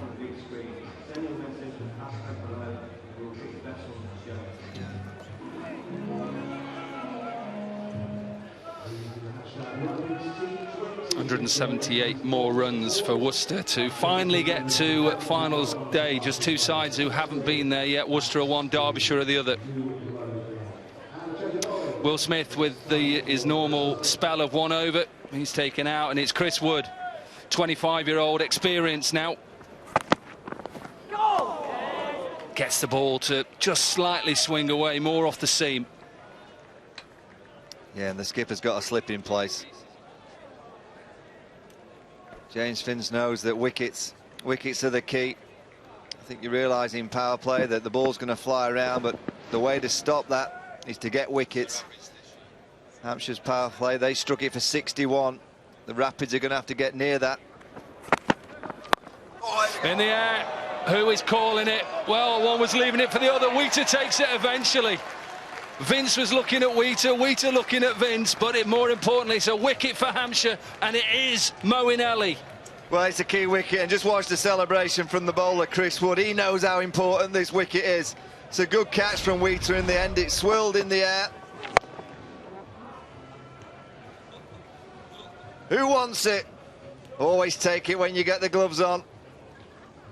That's what it means to Chris Wood and Hampshire. Ali goes for 10. It's 19 for 1.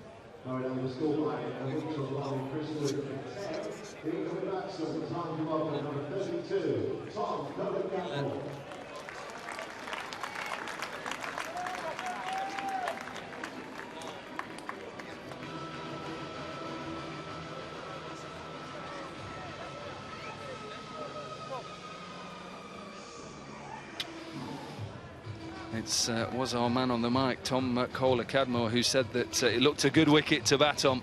Well, a batting index of 162. They're going to need a lot from this man. Won't be on strike because Daryl Mitchell, they crossed. And it was the important wicket for Hampshire of Moeen.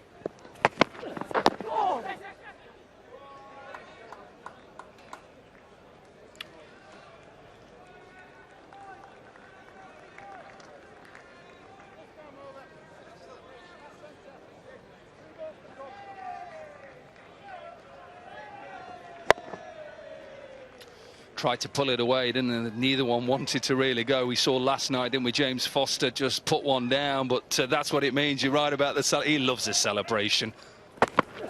Good to see it when he scores at football.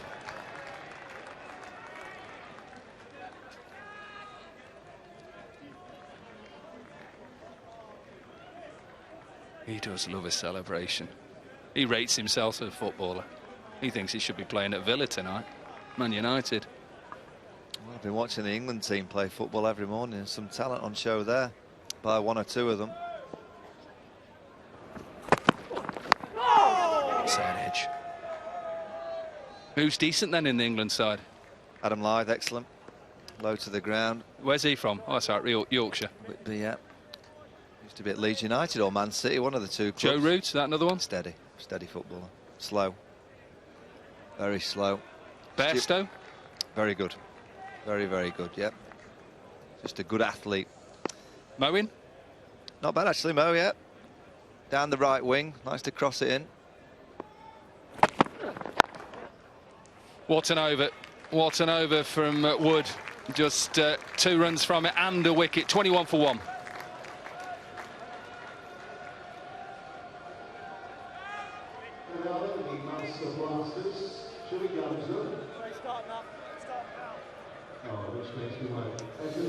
Disappointment. Disappointment for Moeen. Knows how big this game is for Worcester. Good to see Kevin Sharp there in the background on the right. Ex-Yorkshire player. He was at Yorkshire for a few years as a coach with the academy, with the second team. Did a really good job with the likes of Joe Root. Joe Root used Kevin Sharp for a few years when he was coming through the system at Yorkshire. Good to see him here at Worcester. Did it Nick Knight earlier, I called him Stanny. And then I remembered, I said, I don't know why I called you Stanny. Sorry, Sharpie.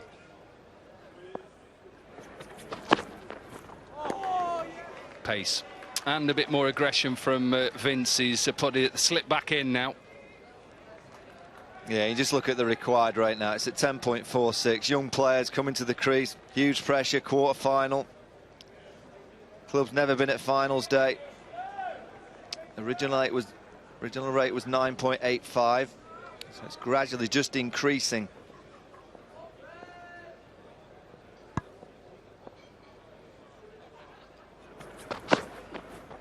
Swing as well. Swing and pace. This is a good take in the end. 84 miles an hour. Well, this looks quicker. Well, watch this fit through. A little bit of shape through the air from Edwards. Just kept going. Look at that fly through. Flies through. I think if you get a nick on that, that's 6. That's why I think they should perhaps have fine leg back and bring square leg up. And Tom Kohler-Cadmore probably hasn't faced a lot of pace like this. That's exactly what I mean. Little stare as well from Edwards.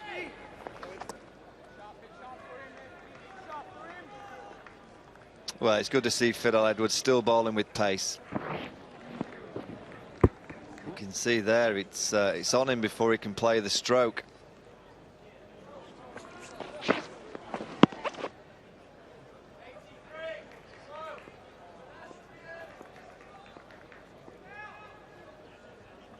Mitchell on strike.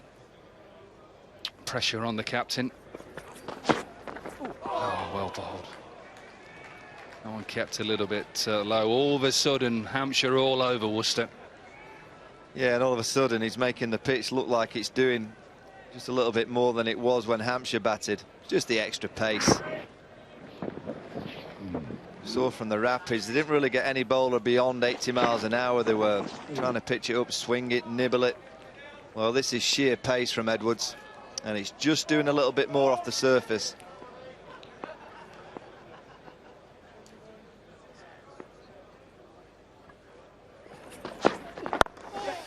Swing again. It's the length that allows Mitchell just work it out onto the leg side, and it's good running. Remember, he's coming back from an injury, a calf injury. I asked him how he did it, and there was rumours he was in an oxygen chamber. He said, I wasn't.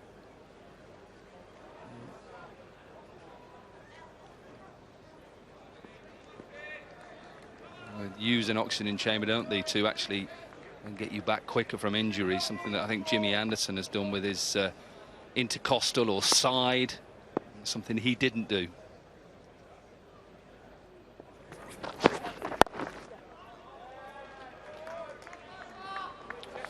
Good over for Edwards. Just 4 runs comes from that over. 25 for 1.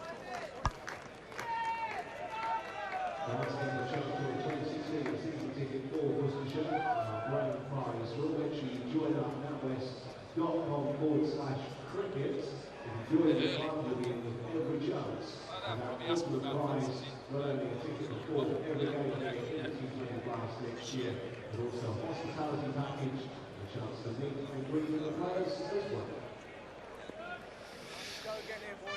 196, 25 for 1. Worcester in reply, and Woods to start his second over. Keeper standing up, and this time Mitchell decides it's time to attack here. Up and over the top, and his second boundary. Yeah, Wheater up to the stumps.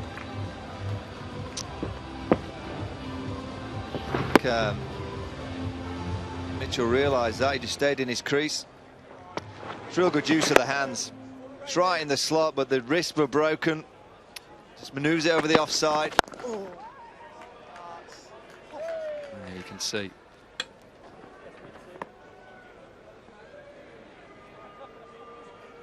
So the keeper standing up and Mitchell trying to stay leg side. So it's what Wood will do from here. He's got a man out on the leg side, deep square leg, and a third man back.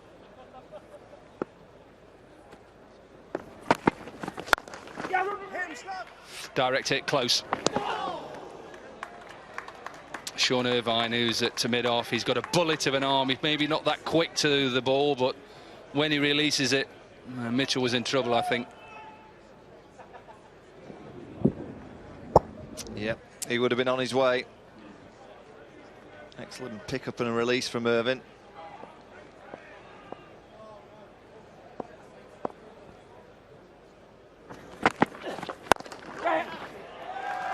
Power down the ground, and it's a good shot from Kohler-Cadmore.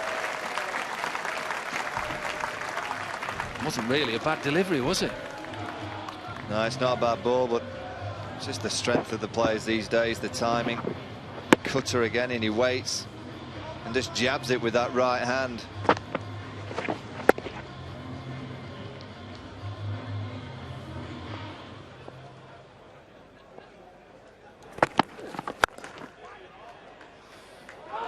Hit this quite hard, so it won't be a run.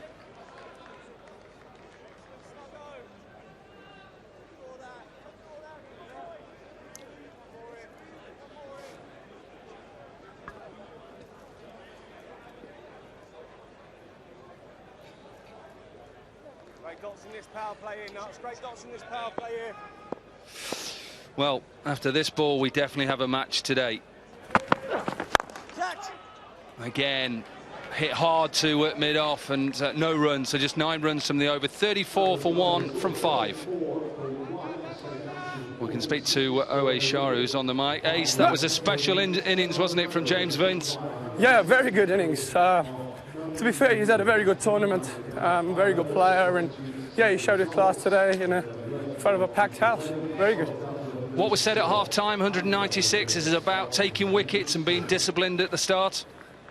Yeah, I guess we realise it's a good pitch, very good batting conditions, so it's all about getting wickets in the first power play and then try and build pressure. And just as long as we keep taking wickets, we back ourselves to, you know, finish at the top. And your mate beside you is bowling with a bit of pace, isn't he? Yeah, I'm glad he has. Yeah, he's bowling well, isn't he? Bowl for now. Oh, Ace, what's it like out there? Is it a bit dark at the moment? Obviously, the clouds are just starting to build up again. Yeah, it is. Just got a bit darker now. But I think this constitutes a game, doesn't it? I think the 5 overs. So yeah, we have a game. Yeah, so that's good news. Yeah, it's got a bit dark, but obviously you can't control that with the weather. As long as we're ahead of Duckworth Lewis, we don't mind it. So hopefully, it'll be tough work against this lad now. And it'd be good to go back to finals days. They're great occasions, aren't they? They are. Let's get there first. But yeah, look, well, we back ourselves with that amount of runs on the board. As long as we take wickets, I think we're in good shape. Thanks, Ace. Good luck. Are you saving one on the edge of the ring there, or are you just, what are you doing? No, not quite saving one. I'm here for the full-blooded drive. It's been a while since you played cricket, this 2020 stuff. It's changed, mate. Now you just have to hang back for the full-blooded drive. You sound out of breath. What's up with you? It's hard work fielding. All right, I batted for 4 balls, so yeah, out of breath. All right, good luck, mate. Cheers, mate.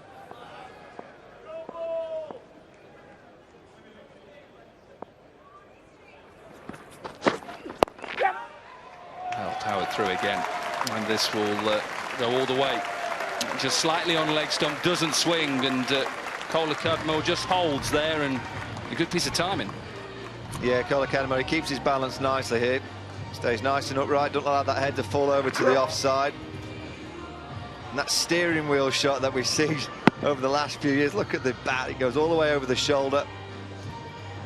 A very common shot in the world cricket.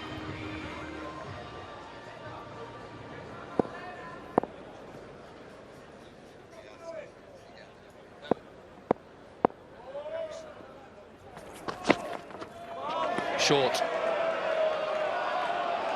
And it's given 1 for the over.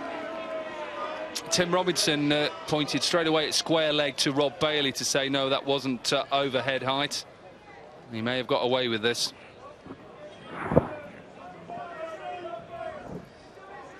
Well, I think he might have got away with that one, Fiddle Edwards. It is in standing position, and he was obviously crouching down. I like that, Tim. Yeah, let the bowler have a bounce. Well done, mate.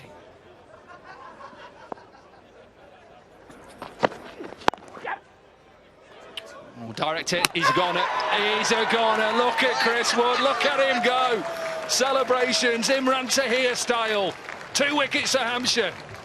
Well, it was always going to be tight, but it's a brilliant pick-up from Wood. And the release, which was quick, gave himself just that split second to aim at the stumps.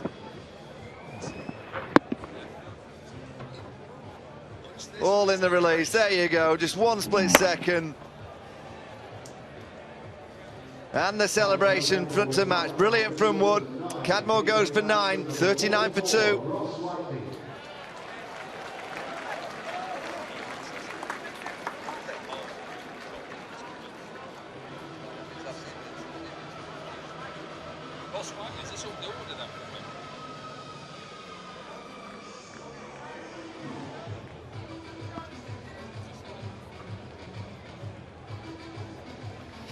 So 39 for 2. The new batsman is Ross Whiteley, and he's been elevated up the order for a reason.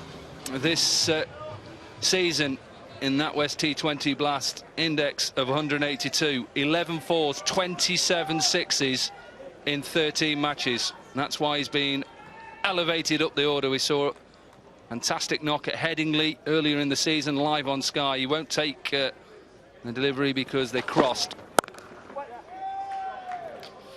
End of the power play, 39 for 2.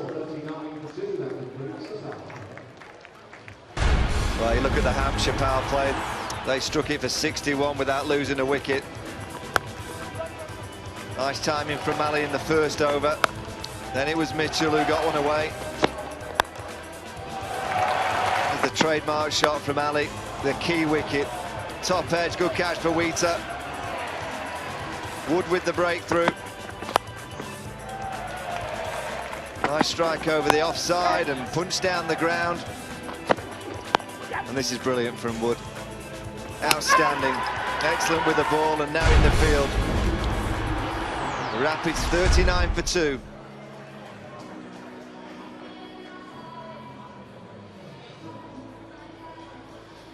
So ahead, well ahead, Worcester at this point. Hampshire were flying 61 without loss. Daryl Mitchell and Ross Whiteley who will face his first delivery. Change in bowling as well.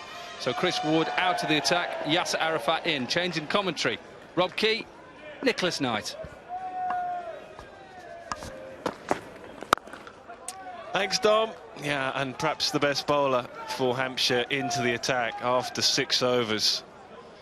But I agree with the move that Worcester have made, bringing up Ross Whiteley.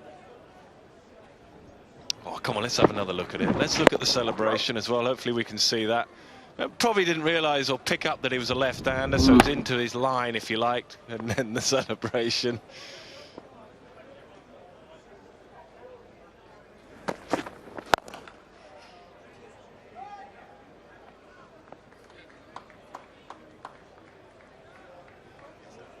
There's times in there when the fielder picks up the ball and you think they're not missing it. You just look at it from here, you saw him pick it up, you think he's gone, he's not going to miss. He sets up, he lines up.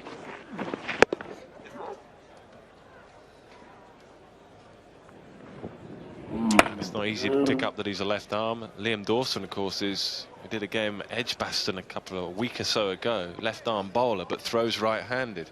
That can confuse you, can't it?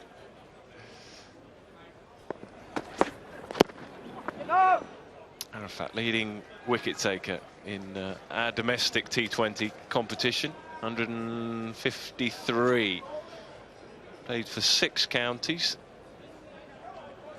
so not quite as many as Cork, but up there. 145 for Azhar Mahmood. Alfonso Thomas, 118. Danny Briggs, 112. Danny Briggs playing tonight.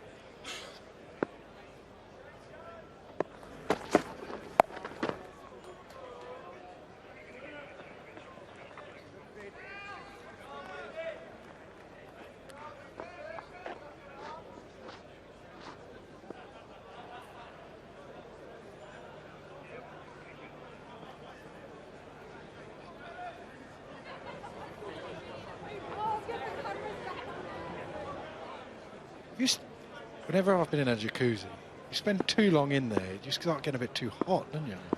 They've done a good stint in there. Yeah, they've done a great stint.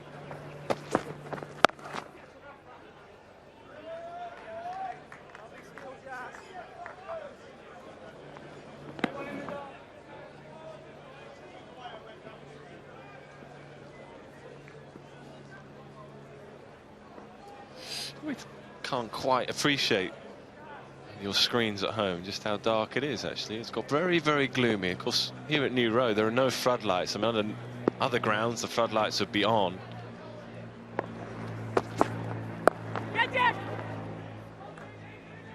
umpires have got together a couple of times. Whether it's about the light, I doubt. I mean, I would think in this situation, a quarter-final, you just carry on playing it. As I say that, yeah, they're just going to have another chat. Quite know whether it's a difficult. Yeah, you can see just a bit gloomy. But well, the only ones who want to go off, you'd think, would be Hampshire, wouldn't you? Really, Worcester, the batsmen who are going to find it the toughest to bat under it. They're not going to want to come off. They'll be behind on Duckworth-Lewis. Yeah, but I mean, it used to be, didn't it, where the umpires would consult the batting side. Now it's just under the auspice of the umpires. Yeah, it's all the powers to them. Yeah, so whichever side would want to come on or stay on, there's nothing to do with them anymore. It is purely the decision, as I understand it, of the umpires. Liam Dawson, then, that's a figure, of course, the Duckworth-Lewis figure, that batting side will just keep an eye on now. Way behind, 30-odd runs behind. Liam Dawson into the attack. First game for Hampshire in the competition in T20. He's played a couple of games for Essex when he was on loan there. But he's bowled very well in the last 6 weeks or so. Yeah, he and Mason Crane have actually stopped Danny Briggs from getting in the Royal London side. He's not played all the Royal London games of late, Danny Briggs, but Dawson and the young Crane, the leg spinner he is, have kept him out of the side. Now the point with the light is it's not going to be a problem when Liam Dawson's bowled. Fidel Edwards comes on at the other end, then maybe they have to have another chat.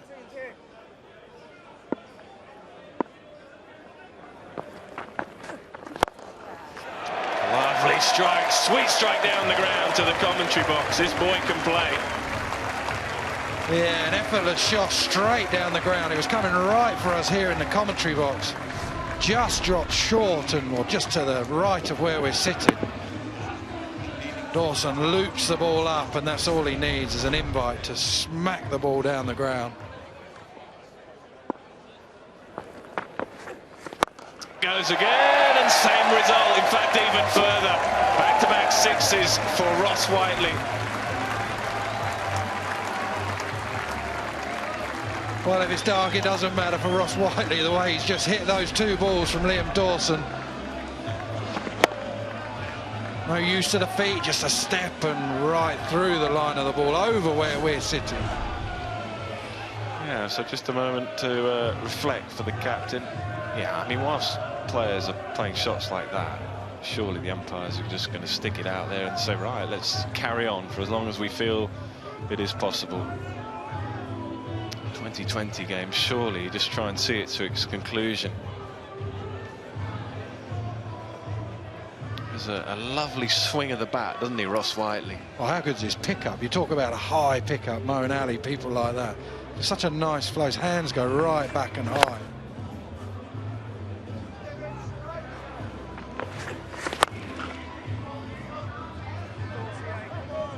I always think people who just have that nice high languid backswing, just hit the ball effortlessly, so much further than anyone else.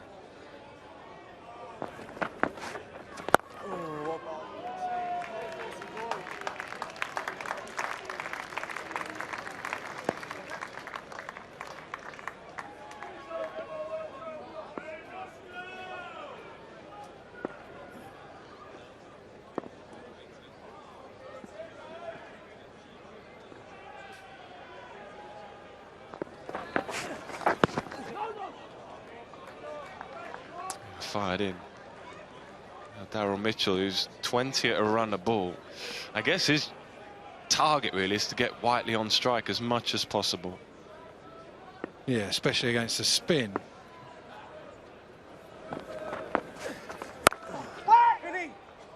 Nah, good decision. Keep Whiteley on strike. Good over. 14 runs from it. 57 for 2. We're through 8.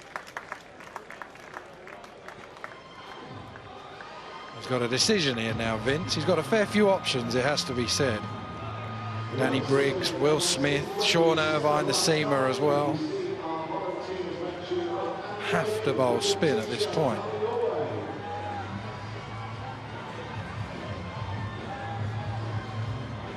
Yes, he's going to stick with Yasser Arafat, whereas in another time without that over from Dawson, he may be thinking of keeping Arafat with 3 up his sleeve. Yeah, par is 82 at the end of this over, so 83 if they wander off at the end of this over. This is going to need some heroics from Ross Whiteley to get them up there quickly. You can see that James Vince has reacted, just going to try and keep people on the edge of the circle, those that have to be in the ring, and stop the boundaries. Oh, make that 6. Knock. Oh! Well, I think it's a pretty good effort in the end. I think it's hit him in the mouth or on the face on the way. Oh, yeah, on the face on the way through. I think it's got him there on the nose, and thought for a moment it was going to go for 6. In the end, it was a great effort, and let's just hope he's okay. This is not going to assist any decision that's made on the light. Perhaps that wasn't the easiest to pick up. Yeah, he didn't see it. I think that's the problem. I think there he's saying he didn't really pick it up, didn't see it. So we've got an awkward situation here, not only for Chris Wood, but also for the umpires. Yeah, they've been persuaded, I think, by that to take the players off, which is a great shame. They will now come down to Duckworth Lewis. It may get brighter. I mean, looking to the left of us where we are, which is where the weather is coming from, it is a little bit brighter. But you can see Daryl Mitchell and Ross Whiteley, it's the last thing they want to do. They are behind on Duckworth Lewis. They're 17 behind, and it's going to take a long while for those two batsmen to trudge off. The crowd are not happy. The crowd will stay inevitably, but they've just got to hope now and pray that the brighter weather will come across quickly.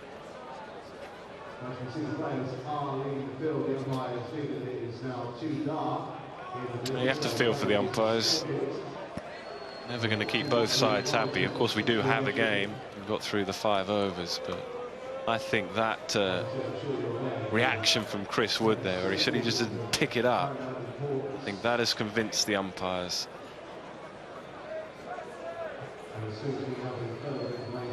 Yeah, it is dark. Here's the catch, or the drop catch. He's saying he couldn't see it. He gets a hand on it, does he? It is dark out there, it has to be said. It's gone through and hit him on the nose. And then we saw him mouth that he couldn't see the ball, couldn't pick it up. There we are. Yeah, I mean, it begs the question. There might be those listening at home thinking, well, it's 2020 cricket. Do you, as an umpire, just show a little bit more leniency to the conditions? I.e., do you just carry on in what are substandard conditions, or do you go with the meter reading that's inevitably going to come from there? Big crowd in. But if we were playing a first-class game, we would have been off way earlier than Yeah, this. well, that's my point, really. I mean, should you show more leniency because it's a 2020 game, it's a quarter-final. Inevitably, one side's happier than the other because it's now come down to Duckworth Lewis. You know, would they have gone off there if that catch hadn't been dropped and the incident happened? No, you don't. I reckon you don't think they would, because they would have spoken before Dawson's over, where it hasn't got any brighter, but the spinner was on. Vince then kept his seamer on, which then poses a different problem for whether it's dangerous or not for the batsman facing the bowler. Then obviously they feel for the fielders as well. It's got that dark, it's dangerous for them. That picture doesn't do it justice, to be honest, on how dark it actually is. Yeah, and you're right, it's worth making that point, really. Your pictures at home probably won't pick that up. It'll pick up how bright that scoreboard is. It's glowing. But the hot tub, they're not at all perturbed, are they, in the hot tub? They'll just carry on. Not quite sure there's a game going on, or the fact that the players have come off. But anyway, lads have joined them.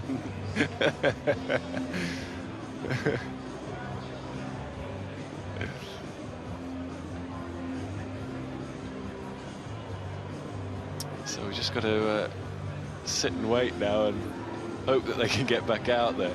Did that look slightly awkward in that? Look like they've been brushed. They all know each other. Well, they're ahead on Duckworth Lewis, Hampshire, and so they should be, really, the way they batted. Would have taken something extraordinary for Worcester to be ahead at this stage. Once Moeen Ali was dismissed early on as well, it was always going to be a little bit more difficult. But Ross Whiteley's still there, 16 from 7. And so whilst Whiteley is there, if they can get back out, they still feel they have a chance. That's where all the frustrations are currently. Remember, they've had 4 quarterfinals. Worcestershire, they've lost all 4, but this is their first at home, and they've played so well at home. You probably bet everyone on the Hampshire dressing room say, you can't believe how dark. I've never played on anything that dark. Yeah. Everyone in the Worcester, it's not that bad. I was hitting 60s. What's Whiteley? What's he at? 228 strike rate. The game was just coming to life with him coming out to bat. That over from Dawson, the way he was striking the ball. Yeah, players up on the balcony, and the umpires are still out in the middle. Just chatting away. They're looking. Tim Robinson and Rob Bailey looking is where the weather's coming from. Perhaps they're just hoping that that slight brighter segment might pop over and get the players back out there. What's the time now? It's 7:30, so it's inevitably going to get a little bit more gloomy. It's coming more from the left of your screen. Perhaps if the cameraman could pan around a bit more to the left. Yeah, I think that's generally more the area where it's coming from, even a bit further. So it's still pretty leaden skies.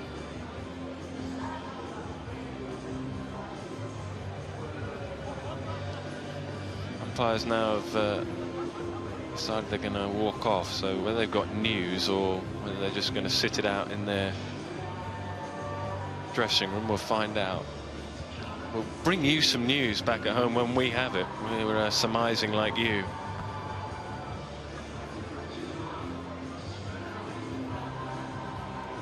So no one is moving. The crowd have not moved, and you can understand that.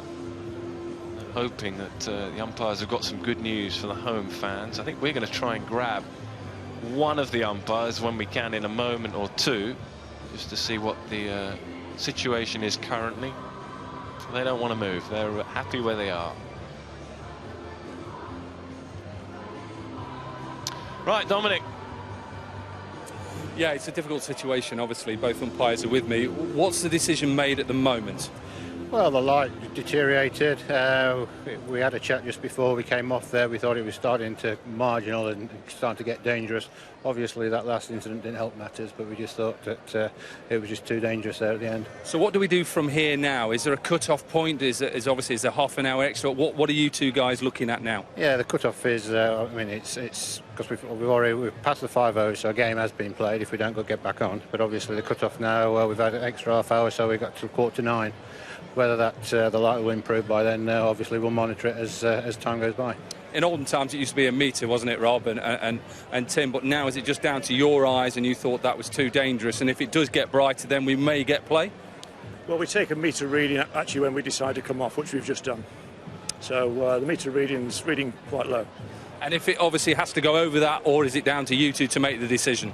We've taken the reading for the spinner bowling, so the reading will be slightly different for the seamer if they come back on. OK, well, I'll let you two guys get on. So the news from both the umpires, guys, is that what they're going to do is they're going to keep their eye on, see if it gets improved. They've taken a metre reading. It has to then obviously go over that. If it does, we will get obviously more play. But there will be a game. There is a game now. There are, 83 that Worcester needed to be. So they're, 25 behind Duckworth Lewis. So if there's no more play, Hampshire go through to finals day, and it's another disappointing day for Worcester. But if they get back on, Worcester still have a chance. Thanks, Tom. Yeah, the umpires are just wandering back out, but I have to say, looking where the weather is coming from and the time of evening it is now, well, look, I'm not going to try and guess what's going to happen, but not looking too good for Worcester, who are in trouble, as you can see there. Hampshire 196 for 4, thanks to the brilliance of James Vince, his first 100 in this format of the game, full of classy shots, and a good start with Michael Carberry too, and Adam Wheater. So 196 was always going to be tough to chase down, and Worcester's, having lost Moeen Ali in the early overs for 10, find themselves 58 for 2. But Ross Whiteley has just come in and just hit a few boundaries to get the innings going again. He's 16 not out. Daryl Mitchell is 20 from 21. And as you can see, bad light has stopped play, and if they don't get out there, it is bad news for Worcestershire and their many fans. They will not go through to finals day. Hampshire will, and it'll be the sixth time in a row that Hampshire will be at finals day.